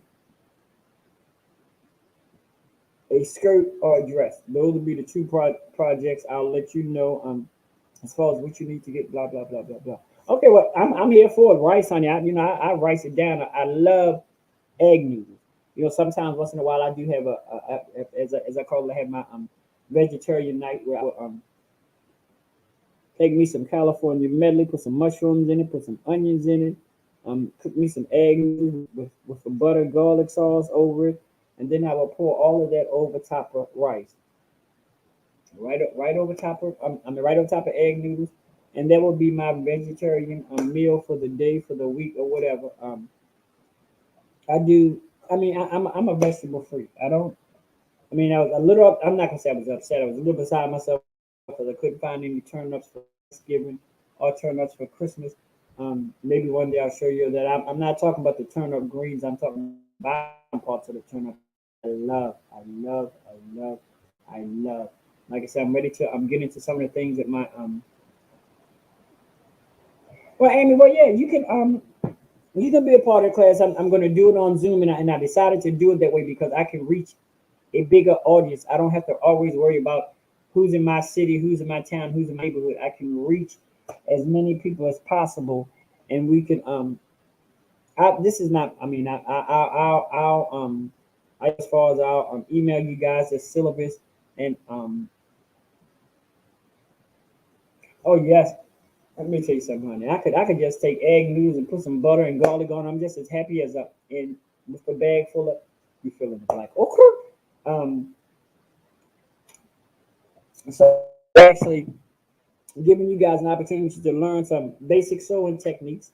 Also give you the opportunity to sew some things. Because let's look at it. When you if you look at it, if you go to the store and you buy panels for your bedroom, for your room, between your curtains, panels to go between your drapes.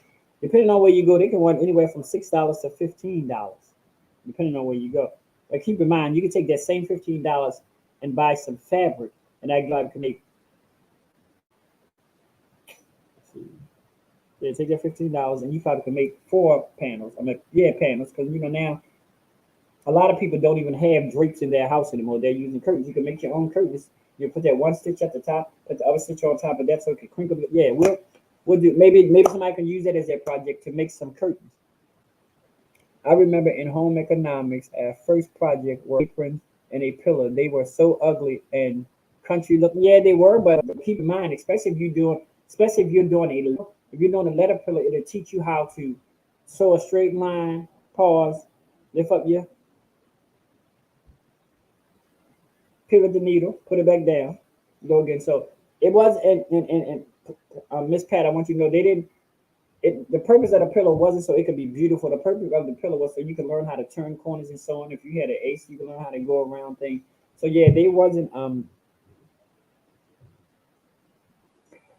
Ooh, sucky. Well, I can teach you how to do that. Yeah, I can. I made up a couple of camouflage underwear. Oh, so yeah, we could do that. I'll give you guys a syllabus. Yes, I'm here for that. I'm here for it. I'll teach you how to. Chad, let me tell you something. There was a time that I was actually hey Church Rob you. I crocheted Helena a gown. Took forever, but I did it. I crocheted Helena a jock strap. I did it. So I'm very the gifts that I've been blessed with. One thing I can say about me, not toot my own horn because that's not what I do. The gift that God gave to me, I enjoy sharing them with other people.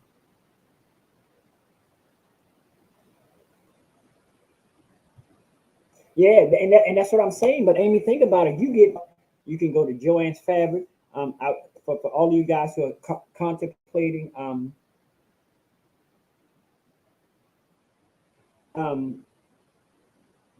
contemplate, you go to all you got Miss Pat. I'm telling you this now. Anybody who's contemplating becoming a part of the Sewing 101, put yourself on the list for Joanne's Fabric because they send out awesome coupons. Get yourself on the mailing list, and like Amy said, she paid $25 for a panel. Just imagine how many panels you can make with that $25, especially if you get fabric that's 58 to 60 inch in length.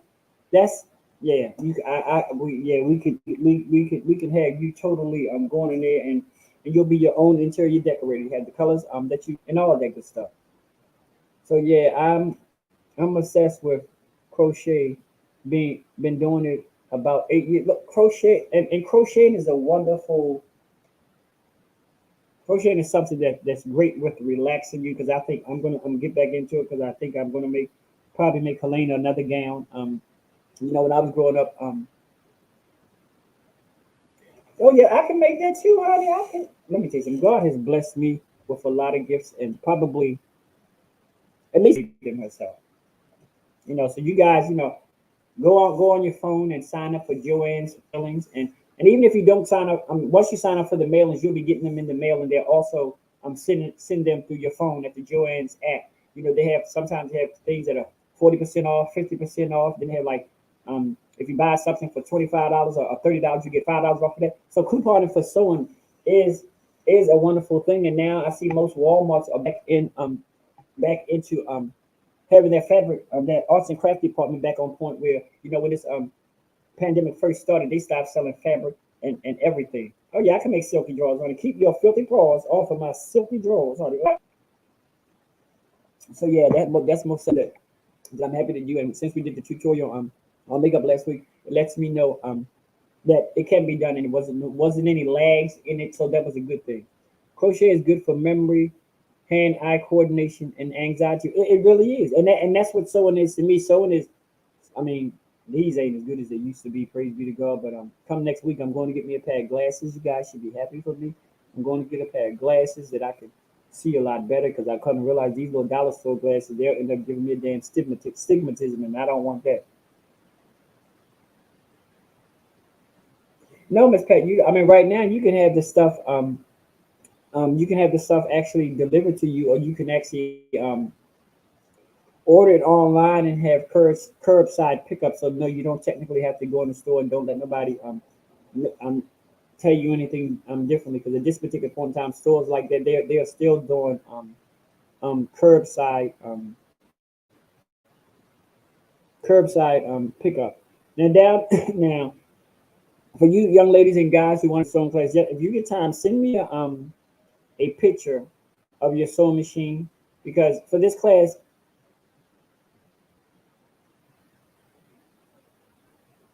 two things that your sewing machine must do, and don't have to do. It could do a lot of other things, but it's two things that your sewing must do. It must sew a forward stitch and a back stitch. Everything else,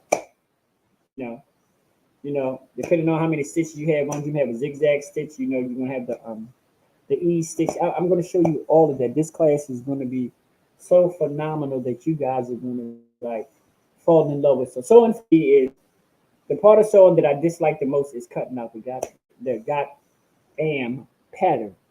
But the best part of sewing for me is nothing better than sewing and seeing your finished product. So I'll be showing you how to do interfacing and sew on interfacing and iron on interfacing, the difference between them, you know, the different thickness, all of that. This class will be you if you're blessed to take this class, it will most definitely be a blessing to you. And Miss Pat, she didn't put me on the spot, gonna have me doing some tunes. And I think that's something that we as a Nighthawk Network should do. I would love to see Amy come on and do a tutorial on her lemon caper chicken. I would love to see that, because I think next week I'm gonna actually go out and buy me a wok, because I like I mean I yeah I actually I've actually fried chicken in wok, so I use woks, a very universal cooking utensil that a lot of people don't know about. It's not just for Oriental food. You cook a little bit of everything in wok. Like if you got leftovers, you got some rice in the refrigerator, you got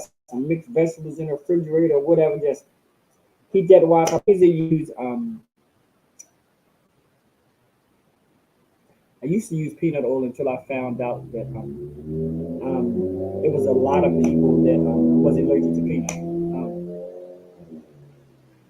So it's yeah, get a little oil. I love woks. I enjoy them. They're a very wonderful kitchen utensil to have. I have to buy me a new sewing machine because I had a new Singer sewing machine. Someone broke. It must. Oh wow. Amy, we're shooting for, because I want to give people time. We're going to shoot for February because I want to give people time to get their machine. Um, give you time to get the syllabus and realize we have to get, because some of the things, everybody ain't able to just go out and buy everything at the same time. Wham bam wham. Everybody can't do that. So I'm thinking February, because time wise it should be enough time. And if not, we can push to a March. Oh, I'd love to teach some cooking. You don't have to have a wok to cook that chicken. Yeah, no, you don't. But I just like the little, the little thing that you do with the wok. Yeah, Eric cooked his dish on the tutorial in a wok, and a wok is a lot more versatile than most people think. A wok is very versatile. So Amy, when you're ready to do that, do it on Zoom, because you won't have any problem with backlash and anything else, because we didn't have any problems when we were on Zoom um, doing the tutorial with Eric and myself. We didn't have any problem with it whatsoever. That's why I love you guys, because you always come up with wonderful ideas and things that we can do to broaden our horizons and begin to do different things and begin to learn some of the talents and some of the gifts that other people have. And yeah, Miss Pat, that's why I say February. February may be the beginning of the month because I want to give everybody time enough to be able to get all the supplies that you need. I'll actually be sending you guys out a syllabus, syllabus out the first or the second week in January, so you guys can see what the class entails and see what you need, see what you won't need, blah blah blah blah blah, and that will help you determine um, if you'll be able to participate in the class. But what I'm going to try to do is I'm going to try to work with my videographer and see if I can get him to record the class too, just for the sake of being able to go back to them. And if you have a question or concern, you can go back and watch the video over again to backtrack and learn. Like I say, I don't know, but I think I'm not mistaken. I think if I can still find it, I'll show you the book that we'll be using for the class because that there is a book that I want everybody to get. This is one of the books. No, we do that one. Now, children clothes, they're good, but they the easiest things in the world. So, um, they're not hard, but they are to a certain extent kind of tedious. Um, this is the book that we will probably be using. It's called Simplicity, Simply the Best Sewing Book, the essential of every sewer's bookshelf. So it shows you, I mean, it even shows you how I got another book that I'll show you guys once we get close to the class that it shows you how to do curtains and drapes and how to do pockets and things of that nature. There's a lot of things that you guys when you take this class that you'll be able to sew for yourself. Go to Walmart, get some fabric. It's like me.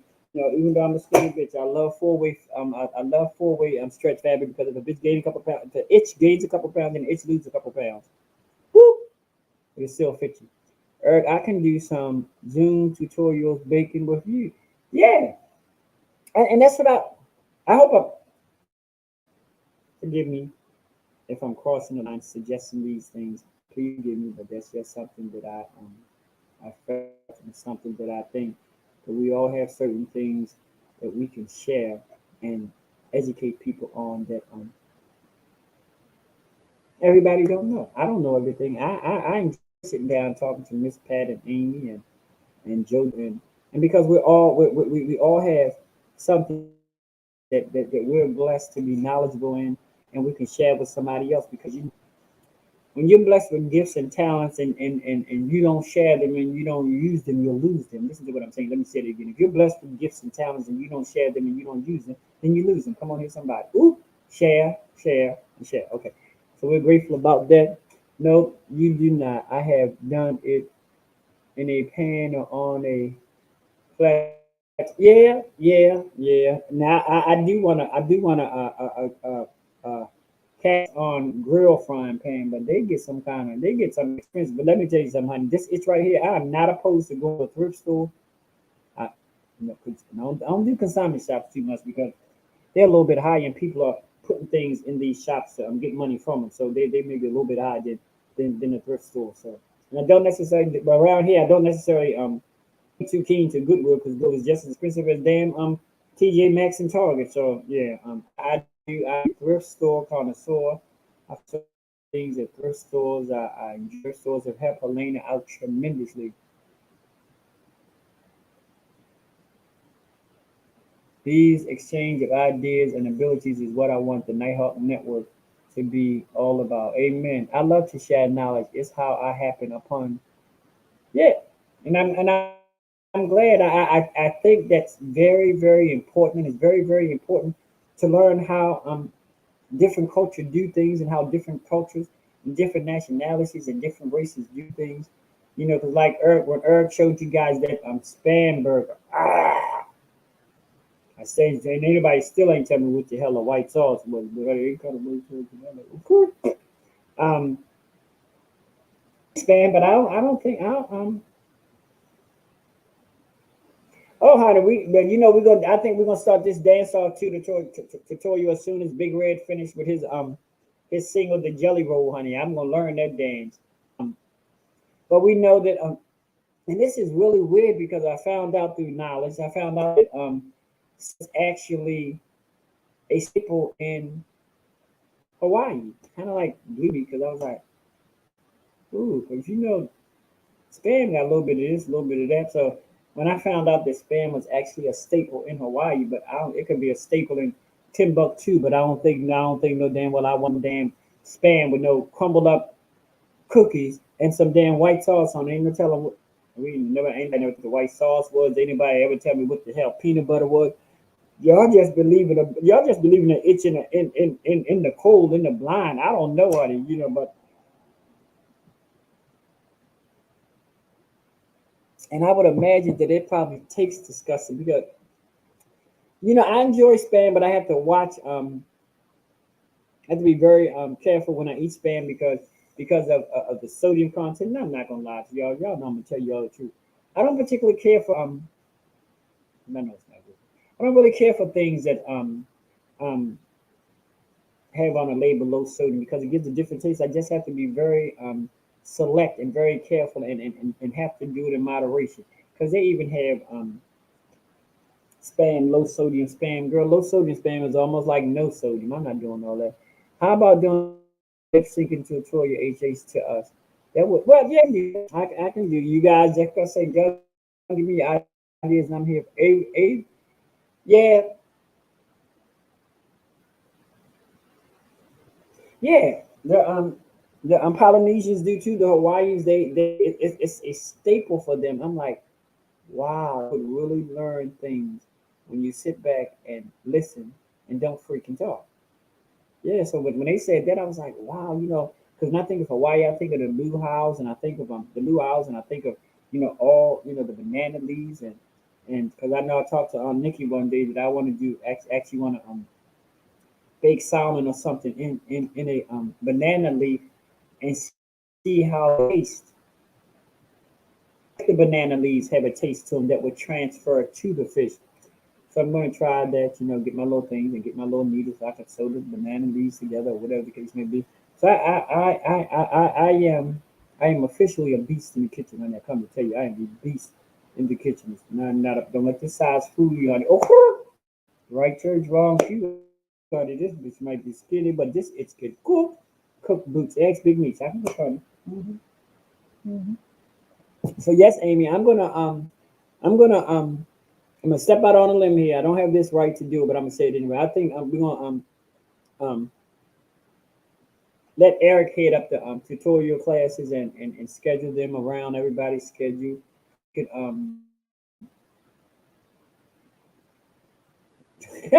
stop, boy, don't do that. Yeah, I didn't. I couldn't. I mean, but everybody had different taste buds, and everybody, like I said, I know a lot of people don't like liver. I love it. I like mustard greens. I'm a green person. Don't like mustard greens. They're just a tad bit too bitter. Everybody says put sugar, and I'm not doing all that. I don't. I just don't like mustard greens. Or spam is actually the most consumed potted meat in the world. Wow. But you know what? In this day and time, Amy, I don't even think I know for a fact that this generation don't have the slightest idea what potted meat is.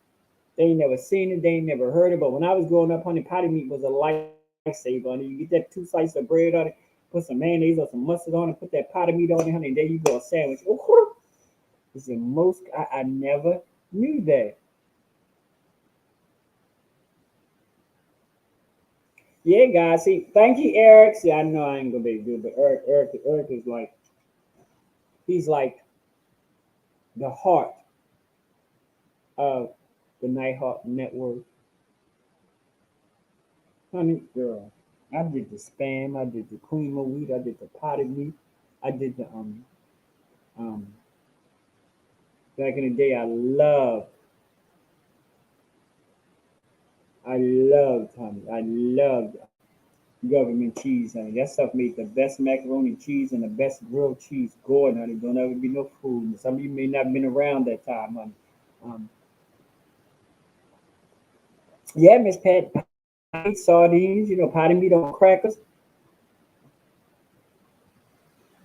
Amy, I don't. Sometimes I do. Sometimes I don't. I eat. Hey, princess. I eat.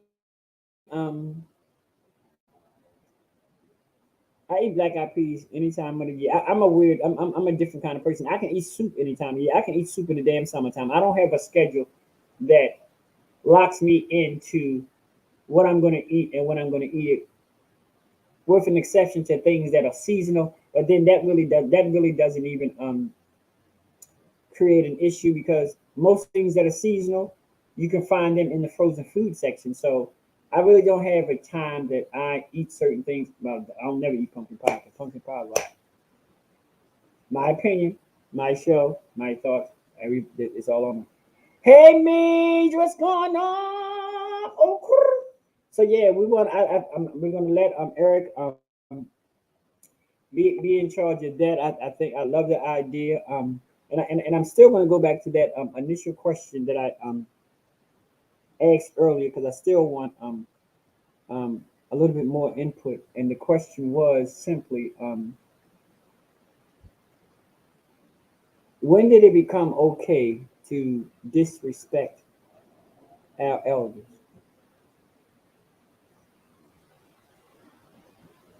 See, for me, it has never, in my 55 years of living, and I'm just speaking for me, it has never been okay to disrespect our elders.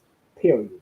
Most of us in my age range, if you disrespect your elder, most of the time you was even picking up your damn teeth, or you was punished for a good goddamn month.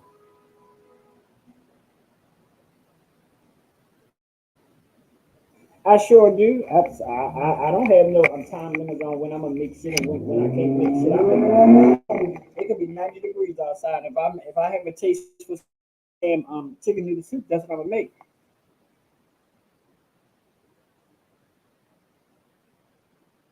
Yes, honey. Don't worry about it. That donut factory. You're making the donuts and you're making corn at the same time. Oh, one thing to be at the donut factory, you just at the donut factory, honey. But it's another thing to be at the donut factory. Ching ching. Ow, ow, ow, ow. Yeah, that part. And I don't. Like I say, I don't think um respect should never be a generational thing. Respect is a thing. Period. Respect and honesty is a thing that should be a part of every generation. Where it got lost, when you can get on the subway, you get on public transportation, you can walk down the street, you walk in the store, people don't hold doors open for their seniors. Let seniors stand up on the bus. They get around seniors and cuss like they sailors, like the seniors up child.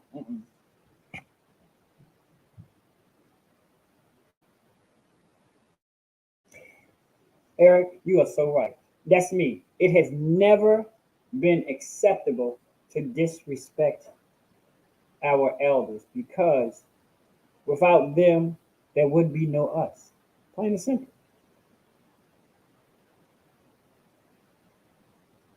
Yeah, it's don't get me wrong. I'm not saying that you're required to respect your elders and your elders aren't required to respect you because respect goes both ways. It became okay when the elders stopped correcting. Say me, she gonna make me slap upside your neck. It became okay when the elders stopped correcting the behavior. The elders wanna relive their youth and don't want because so I guess what, honey. I'm not trying to relive my youth. That part of me is here. That part of me is gone. I'm embracing. I am embracing my 50ish age, and I'm happy about it. So yeah, yeah, and like Jojo said, the elders have to take part in it too. So if you're elder and you continuously and don't get me wrong, some places you can be it may not be feasible for you to correct a younger person like in public, like on a bus stop or on public transportation, whatever, because these young people they'll slap the shit out you and then it'll be a whole another ball game. But yeah, I have I don't want to recapture my youth because my youth was here, my youth was gone. It wasn't the best, but that was a part of my life. So yeah, it means that's a very valid point. It became okay when the elders stopped correcting the behavior. Yes.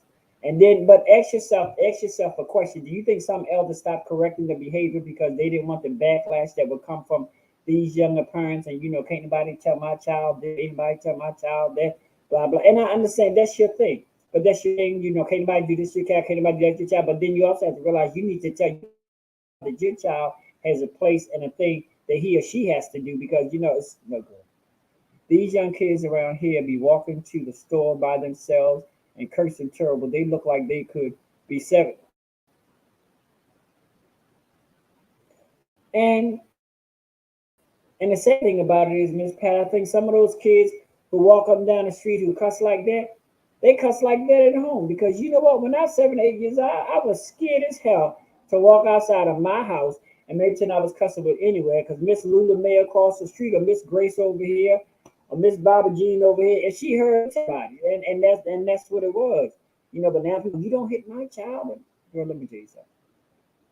I remember a couple years ago, my couple of my nieces or whatever kid, and they was jumping all up on the bed, and they said to me, "Well, Uncle Rick, my mother let me do it." And I said, "Well, guess the hell what? I don't have no problem with that, but that's what you do that. You do that sugar honey iced tea when you at your mother's house. You're not at your mother's house. I don't have all that going on here." Then I got the wonderful name of mean Uncle Rick. Call me whatever the hell you want to call me, as long as you don't call me late for dinner. Oh, whatever. How about this? In America, we can't afford to pay our own health care costs, let alone the cost of caring for elderly parents at home. Nursing homes are popular because of this, as society disregards elder people. Yes, yes, they do. And like I said, I know some of our family members and friends that have to go into nursing homes because of medical reasons and they need a nurse 24 hours around the clock. And I understand that. And even in doing that, you as a person is going to put them there. You have a responsibility because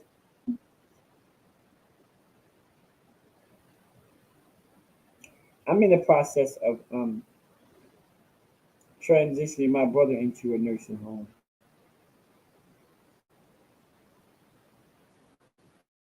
Um, I had to tell my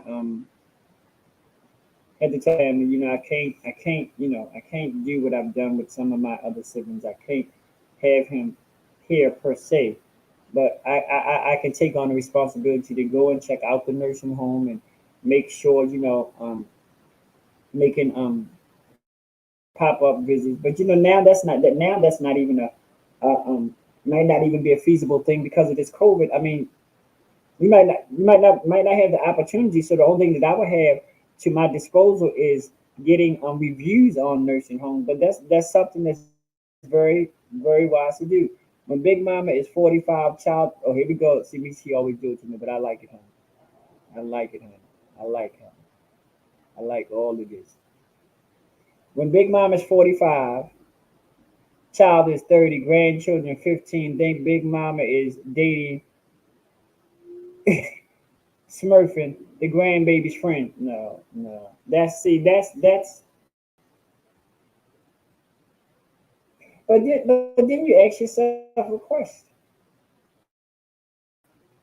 To that question, Demetrius, because it brings me to this question. Our society is so fickle to the point that I don't. It's weird because it's what do you guys think is more feasible? Is it more feasible for an older woman to date a younger man, or is it more feasible for an older man to date a younger woman?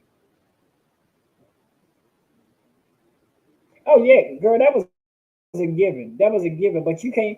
But you can't. You can't do that now, Miss Pat. Because you beat somebody's damn children, then you can start a whole goddamn war, and people ready to go. Look. Life is too short for all that. Only thing I can do is I will address it to the parent, but you can't. There you go. Period. Point blank. Period. My house, my rules. If you don't like it, don't come the fuck over here. Don't come to Smurf over here. We're not doing run crazy in your home. You can run crazy wherever you live, but when you come to 645. No Calhoun Street apartment for it. No. My house, my rules, I pay the bills, and it's either gonna be my way or the highway. And first of all, I'm not debating with no guy. I'm not sitting up here debating with no damn child what's feasible and what's not feasible in my damn house. If I tell you no, no means no. And when I say no, no, no, no, that's just it. I don't have to explain to you why I say no. Just don't do it. Well, in front of we were actually talking about um when did it become feasible for when did it become feasible or when did it become okay for us to disrespect our elders?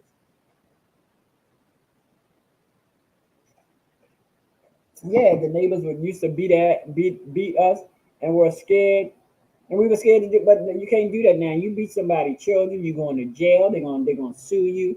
They're gonna um they're gonna start a family war. Look, I'm too. I don't have time for all that. I really don't. No disrespect to nobody, but I'm not doing all that. And a lot of this disrespect and things of that nature, I'm still, and I could be wrong, but a lot of this starts at home. I mean, first of all, let me tell you something. If you disrespecting your parents, there's no way possible I'm gonna sit here and think that you disrespect your own parents, your own flesh and blood, and if you see me on the street, you're not gonna disrespect me. No, girl. There's a lot of things. Yes, friend Amy, I understand your point all too well. When I finally had to take my mother to a long-term care facility for the rest of her days, it was one, if not the hardest decisions I ever made. And yes, but in making that decision, you have to think about, in making that decision, you have to think about what's best for that parent and not necessarily what's best for you. And that's a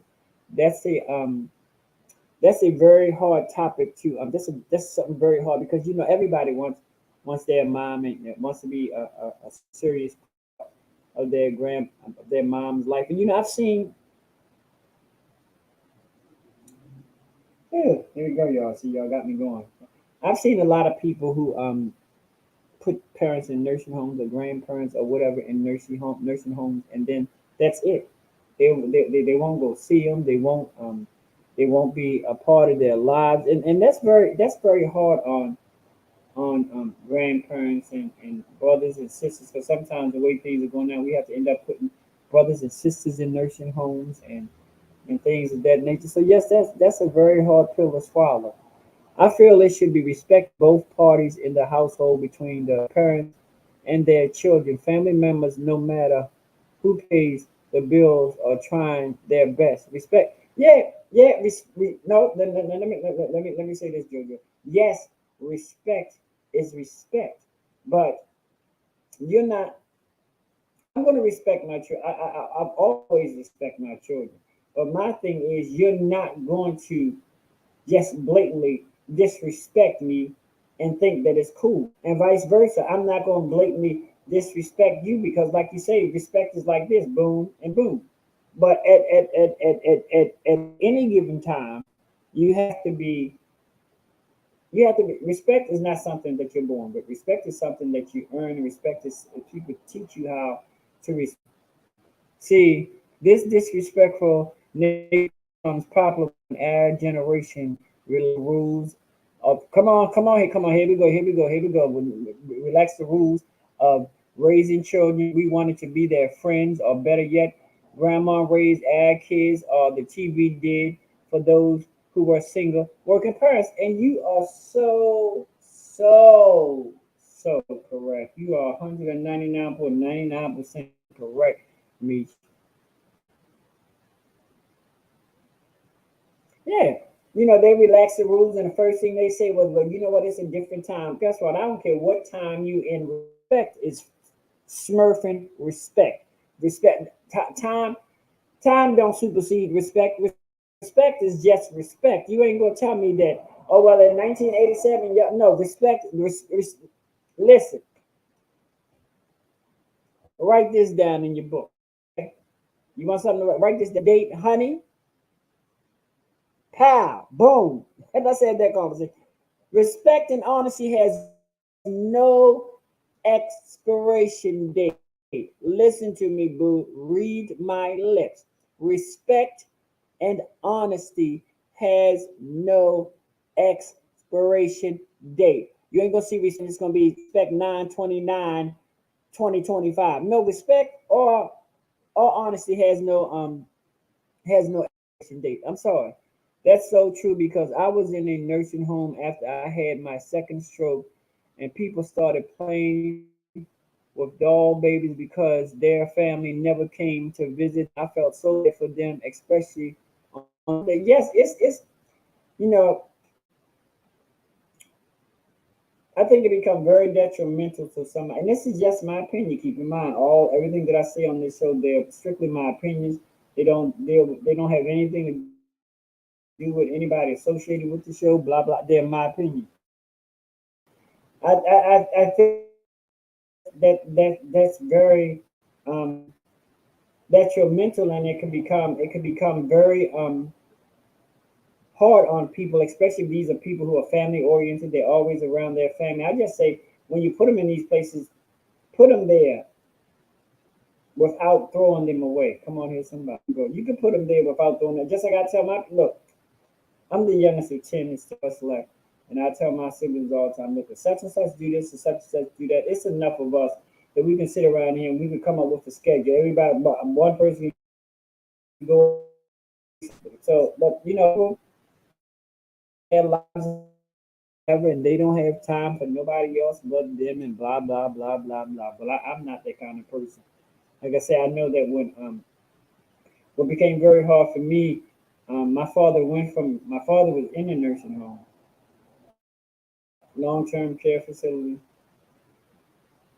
Slice it up, no matter how you slice it, it's gonna come up nuts. Um, Long care fertility, and he contracted Mercer, which led to him becoming brain dead. Um, one of the hardest things for me in that situation was when they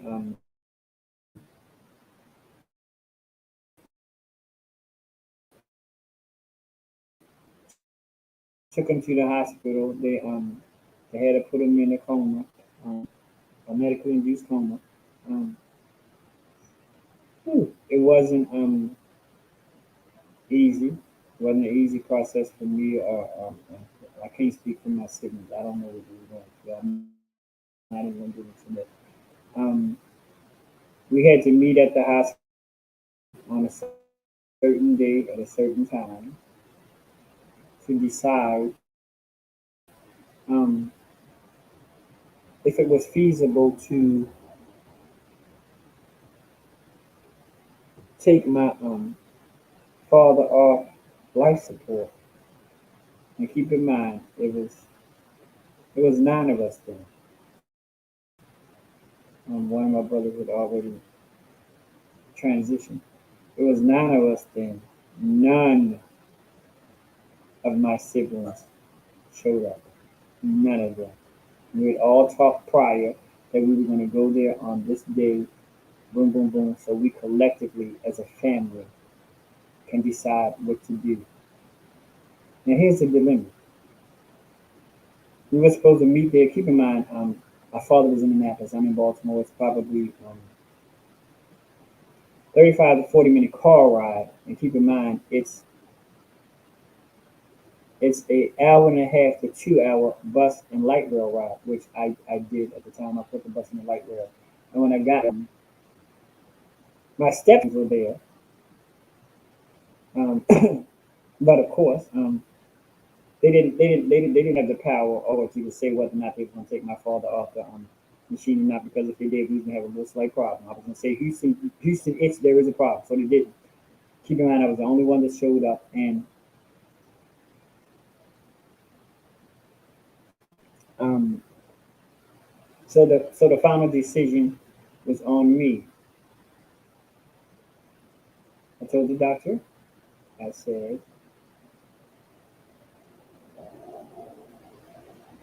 we pulled the plug um, at 4 o'clock.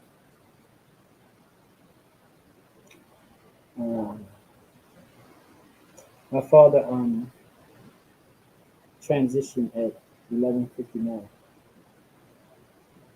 And keep in mind, all of us,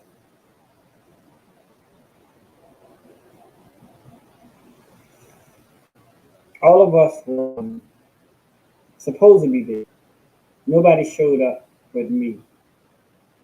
Told the doctor, I said, he was brain dead. There was no way of reversing anything that he went through. It wasn't. And I told the doctor, I said, look, I'm gonna tell you like this: 4 o'clock, pull the plug, and if God sees to allow my father to still live and fine. So I left. Never forget my father transition. Um, I guarantee you within the next 6 hours after my father had transitioned, um, I got phone calls, I got text messages from my siblings calling me a faggot, a punk bitch. I'm the youngest. I should have never made that decision about myself, and they went on and on and on. And I was like, "What is it is?" And just, I just kept my mind set to the point. But I want you all to realize that all of us had the opportunity to be there and make that decision as a family. Y'all didn't show up. My mindset was I needed to do what was best for my father. Keeping in mind, my father was a master mechanic. My father worked all of his life. He wasn't used to. It was hard enough for him being in the rehabilitation, but he wasn't used to anybody doing anything for him. My father was not himself. My father was D to the E to the A to the D. Period. He was being kept alive by artificial life support. Life support. So that was a very, very, very traumatic time. And no, do I regret it? No, I don't. I don't regret it at all. I had my siblings and they said, "Well, why didn't you just wait till his birthday?" What different would it have been if I waited until his birthday, or I waited 2 days before? I waited for all the fact still remains that my father was brain dead. He had no activities in his brain. He wasn't breathing on his own. And I thought that I knew for a fact that my father did not want to live like that. So I took the blows, I took the punch up, girl, whatever it is, what it is. And you know what? I told him just like this. All of y'all making these phone calls, all of y'all texting me, all of y'all need to man up because every last one of you know where I live. Don't nobody do all this little dumb shit over the phone and text message. You know where I live. You had the same opportunity, and I stood firm on that, and I still stand firm on that to this day. For instance, they went to school with plenty of people whose parents were their friends. I have never, in my 55 years of living, and even growing up, I have never, growing up, I've never heard parents say that my son John is my best friend, or my. Now I do hear a lot of this now. Do I agree with that? No, but guess what? That's not my child. I can't tell you. Me personally, I think you need to focus on being your, and what goes. I have not now, nor have I ever called any of my three daughters or any of my 40 plus children. They've never been friends to me because I don't want to get the lines blurred between friendship and parenting. They are two different spaces. I cannot, my opinion, I cannot be a parent to you if I'm so busy trying to be your friend. The more stories of your life, I know it has been rough for you. Yeah, I've had a rough life, but guess what? I am still here. I'm still here to talk about it. It's a book in the making. I'm still here to talk about it. I'm grateful that you guys give me an opportunity to share with you guys. My life wasn't the best life, but guess what? It made for a better me. I'm still here, like my grandma necessarily she said, but maybe if it don't kill you, to make you strong. I'm like, well, God damn, I'm close to death. What the hell? Well, I never said that to my grandma because as I call it, she would probably give me a knuckle sandwich. My grandma had a fierce goddamn knuckle sandwich was not to be played with. So sorry you had to go through that all by yourself. The family said some horrible things. Yeah, they said some horrible things to me, but it never. If I had to go back and do it all over again, I would have done it the same way. Hopefully, if I had to do it over again, hopefully it would have been different where my siblings would have showed up. Because I remember even one of my brothers, who's actually my mother's child and not my father's child, um, he started calling my other siblings and telling them, "Why would you talk to your brother like that?" And one of my brothers, with his evil ass, had the nerve to say to my brother, "Why are you worried? You shouldn't have shit to say because he's not even your father." I said, "Bitch, here we go." I said, "Bitch, when I tell you, I said, "Oh, bitch, here we go with the dumb shit. You doing all this and you're lashing out at me. You're lashing out at our older brother because you make peace with your father. You not peace with your father don't have nothing to do with the lack and has nothing to do with what anybody else. I made peace with my father. Me and my father was here. I was good with that. I didn't have any bad feelings. I know that my father was grateful. I know my father was grateful that he was no longer suffering and any of that. So I'm like, you know what? I'll tell you exactly what I said to them. I said, you bunch of motherfuckers are upset because you didn't make peace with daddy. I made peace with daddy. My conscience are clear. When I walked out of that hospital room, I put ass on the bus and I went home. And I was good with that. And I didn't get a phone call from the hospital until 11:59. Well, I didn't get the phone call. Helene got the phone call because I was actually had a show that night, and I purposely wanted to go to the show to get my mind off of what was going on at that particular point in time. But when I got that call at 11:59 telling me my father had transitioned, that was hard and difficult. But what made it even harder was the reaction from my siblings. Um, and it's really weird because how can I say this? It's weird. My family dynamics are weird. They are weird as hell. Weird as HE double hockey six. They're weird because I am the youngest, and I feel like that I am for my siblings. I feel like that for my siblings, I am the patriarch of my siblings. I'm always the go. Something goes wrong, blah blah. Rick, what should we do, Rick? And sometimes I want to sit back in my family. And I want to be able to ask. I want to be able to ask some damn questions, but I can't. But I'm grateful because all those things that I've been through made me a stronger person, gave me a better outlook on life, gave me a better perspective, and it helped me. Come on here, somebody, to be able to fulfill my purpose. My keyword my purpose. Help me to fulfill my purpose in my life, and my purpose is just that purpose. So yeah, I've had a not a peachy keen life, but it made me stronger. I'm still here. I'm my authentic self. I'm glad to all the blows. I took all the all the nasty name calling and blah blah. And I told him, I said, and at the end of the day, daddy passing was just daddy's passing was your gateway to say those things to me that you've all wanted to say anyway. That was just the thing that opened the door for you to be indignant and insensitive and uncaring.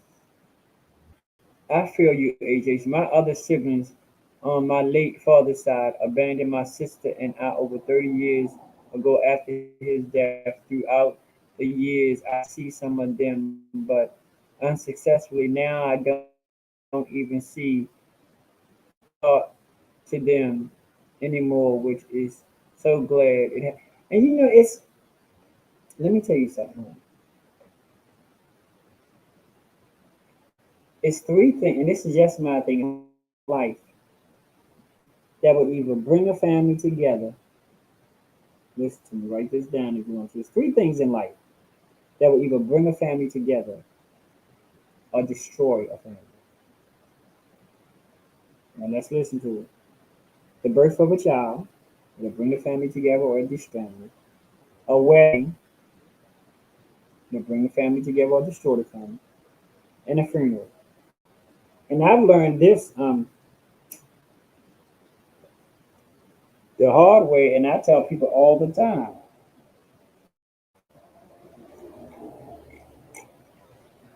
If you really want to know,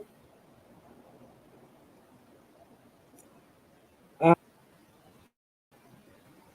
it said, if you really want to know how your family really feel about your sexuality, or you really know how somebody else's family feel about their sexuality, let them pass on.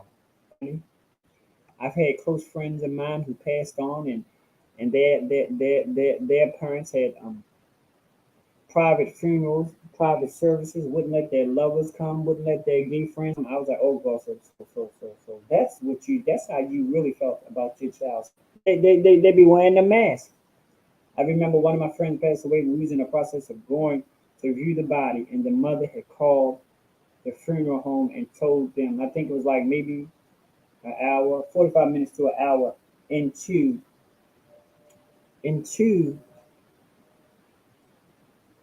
the viewing, and the mother called the funeral home.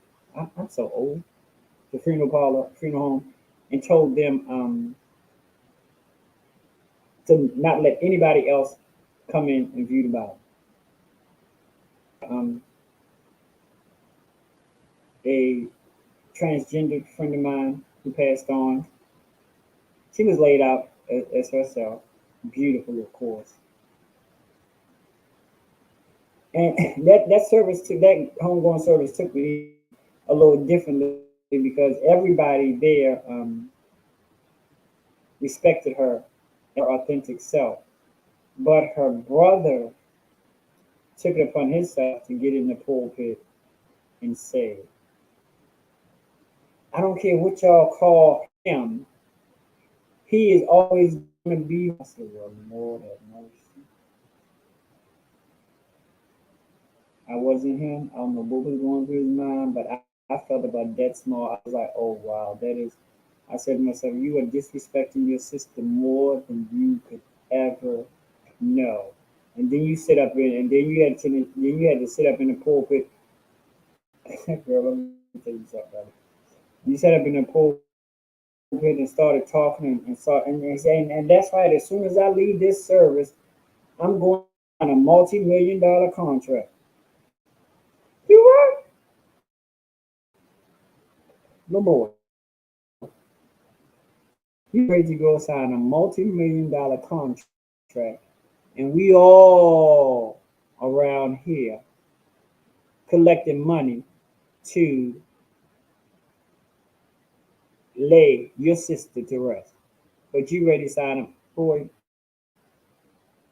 I'm not. No, I'm not. So I've been on both sides. I've seen a friend of mine who passed away, and his mother decided that she was going to have this at the place that he wrote at the place he left at, but she wouldn't let nobody come that was not in the family. And me personally, and this is just my opinion, I just think that's a way of saying that you didn't condone and you didn't agree with the life that your child. What are you guys' opinions on that? I don't. I mean, my children. But Daddy, when you die, when I made you gonna bury me in Derrick because I was born in Derrick, and I don't have no problem with that. I don't have no, I've noticed in my years of living, you can really tell how your family and your family members really feel about your sexuality once you make transition. So I've been around, and then I had one friend who she she was Chanel, and I give her family props because honey, when I tell you she was laid out, honey, she was laid out as her authentic self, and boy, I gave her family tens across the board, tens across the board.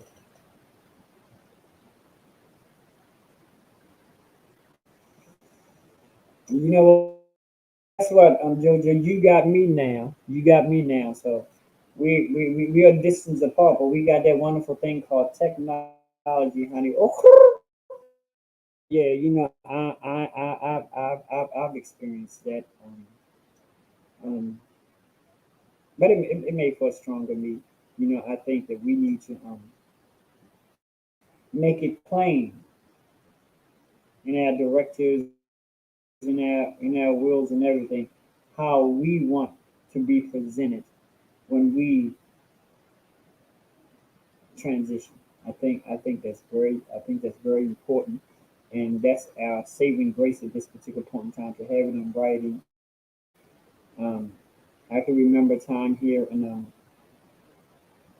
Baltimore before same sex marriage was legal. You know, I've seen there was a couple that was traveling from somewhere across the country, and the partner got sick, but they wouldn't allow his partner in the hospital room, and the partner was not there. Um, the partner was not there to see his partner take the last breath because there was nothing written. You know, it was like, well, if you're not family, I ain't gonna lie. Child, if I go to the hospital and somebody say, I'm his brother, but we're not gonna do all that. We're not gonna do all that. But what can you do? Thank you, baby. I mean, what can you do? You know, we we have a lot to think about. We have a lot to do.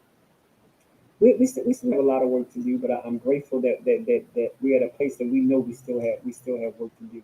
You know, we need to find outlet for our young adults to be able to intermingle with their elders and make it an opportunity, make it a learning experience and not a you think because I'm 55, I've never once in my life thought I've known everything about nothing. I'm very blessed to know certain things in certain areas, and that's how um, that's how it is. You know, unfortunately, in life we can't pick our family, but we can damn sure take our time and try to choose our friends as wisely as possible. Okay. So, excuse me, guys. So I thank you guys for tonight. Like I said, on Monday show, go to my page. You'll see the new flyer that my brother Eric did for me. You know, if you remember the original flyer had when I first started because I was gonna do Hey Bitches Live on Monday, Thursdays, and Saturdays, and I did the first one. I was like, well, bitch, this ain't gonna happen. You can't get up and do that often. So that has been changed thanks to Eric. You know, fire is 9 o'clock on Mondays, and that's the only thing that's there. And it's actually, if I'm not mistaken, if you looked at the commercial, which I'm ready to show again for a few seconds, you looked at the commercial, and if you can remember my first flyer, you would actually see the difference because the first flyer I had that I was going to do the show on Monday, Thursday, and It's Saturday. that So time, we not 9 doing that. o'clock p.m. Check your watch or your clock. It's time for Hey Bitches Live with the original Hey Bitches herself, often imitated, never duplicated, Miss Helena Hologram. Hey Bitches, let's talk about it. Oh,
Do, do, do, do.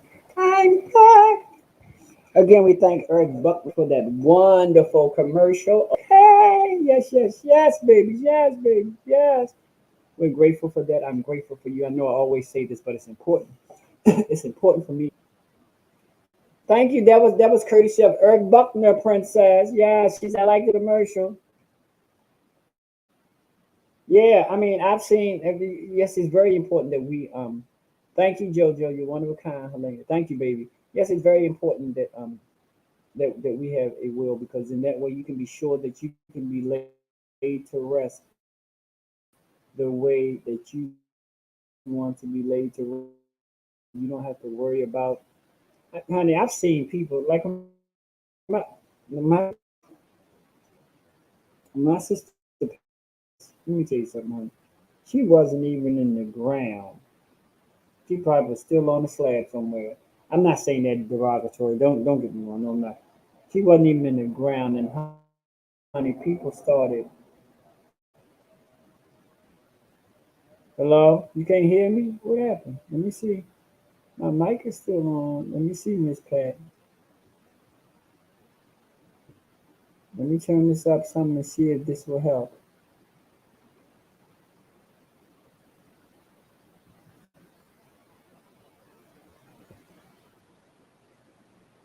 Oh, okay. So when she passed, um, it it was it was literally hours after she had passed. People started going to her house, trying to take her clothes, trying to have her husband. I'm like, that is like one of the most disrespectful sugar honey nice tea that I've ever seen in my life. And I've always been this way. When somebody passes on and there's somebody that I love and they care for, I'm not taking anything that they own unless they told me that it's okay for me to have. No, I don't. How can you walk around with a deceased person clothes on? That person didn't um, tell you that you can have that. That's talk about disrespect. But then again, I'm like, well, damn, if you disrespect somebody in life, why wouldn't you disrespect them in death? That don't change. Disrespect is just that. Don't. But my thing is this: bitch, don't wait till I die to start respecting me. Cause shit, the child don't. Sugar on the ice, see, right church, wrong people. We're not gonna do all that. We're not gonna do all that. So everybody, um,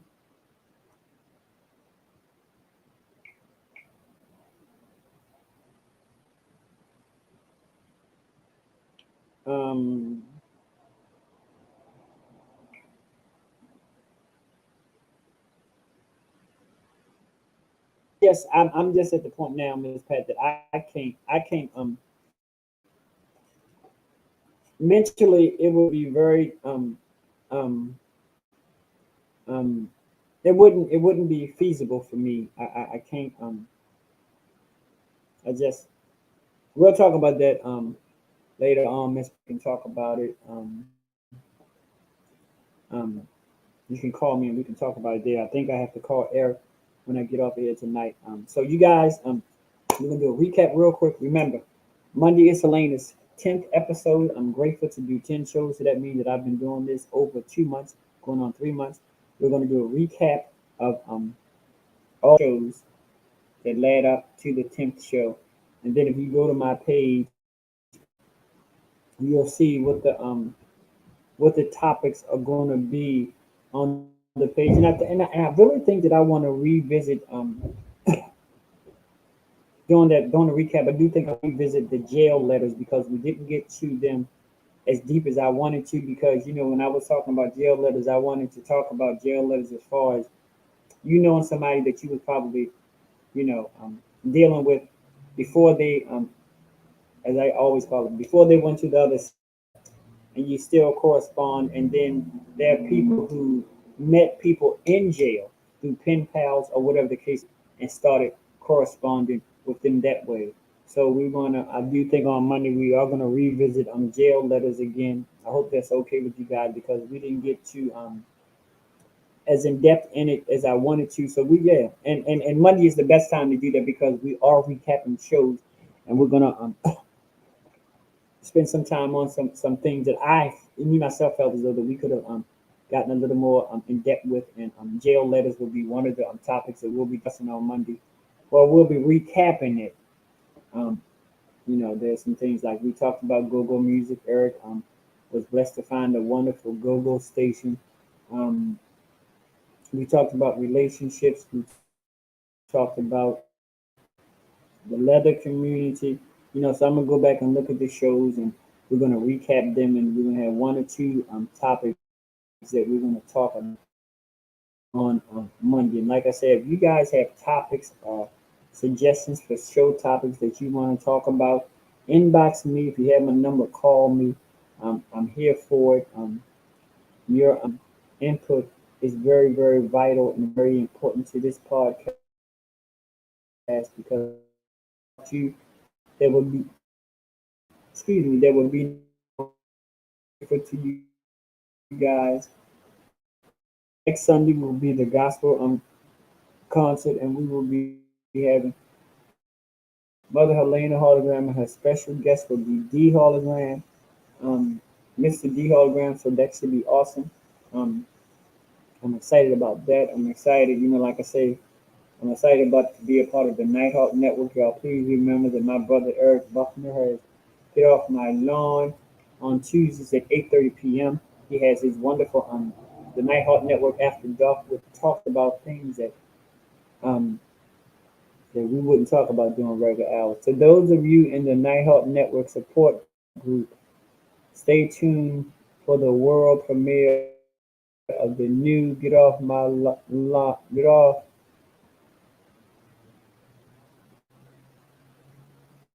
the new premiere of my new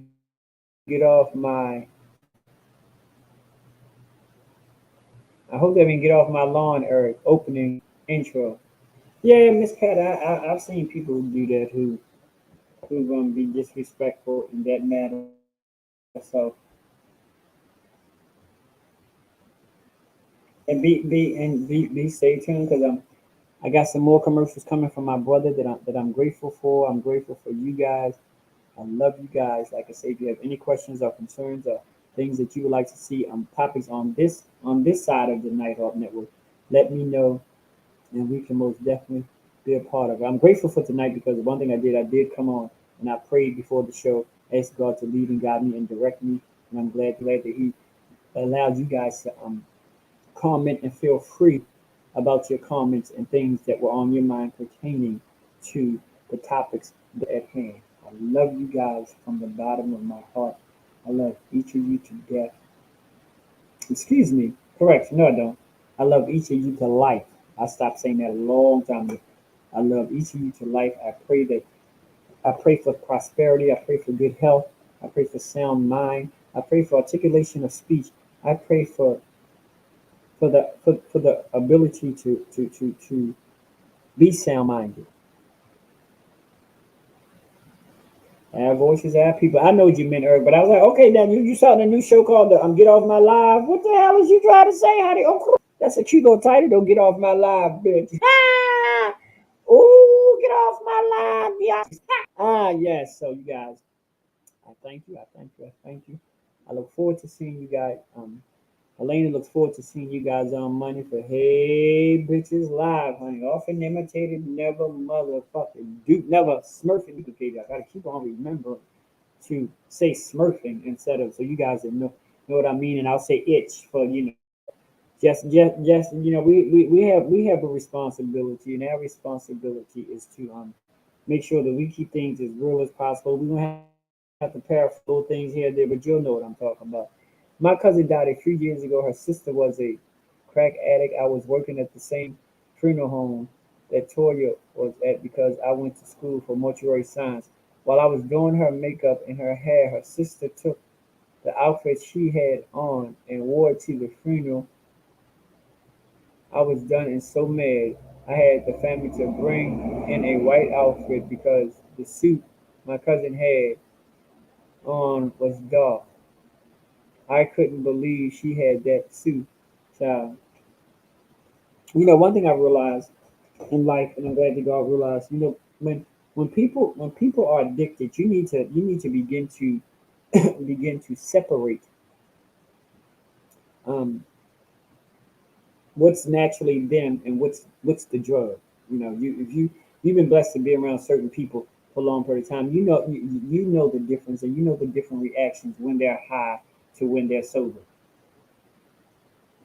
You know the difference between there are different reactions. Just like people you say long time ago, honey, a drunk heart speaks a sober mind, honey. Oh, so you learn the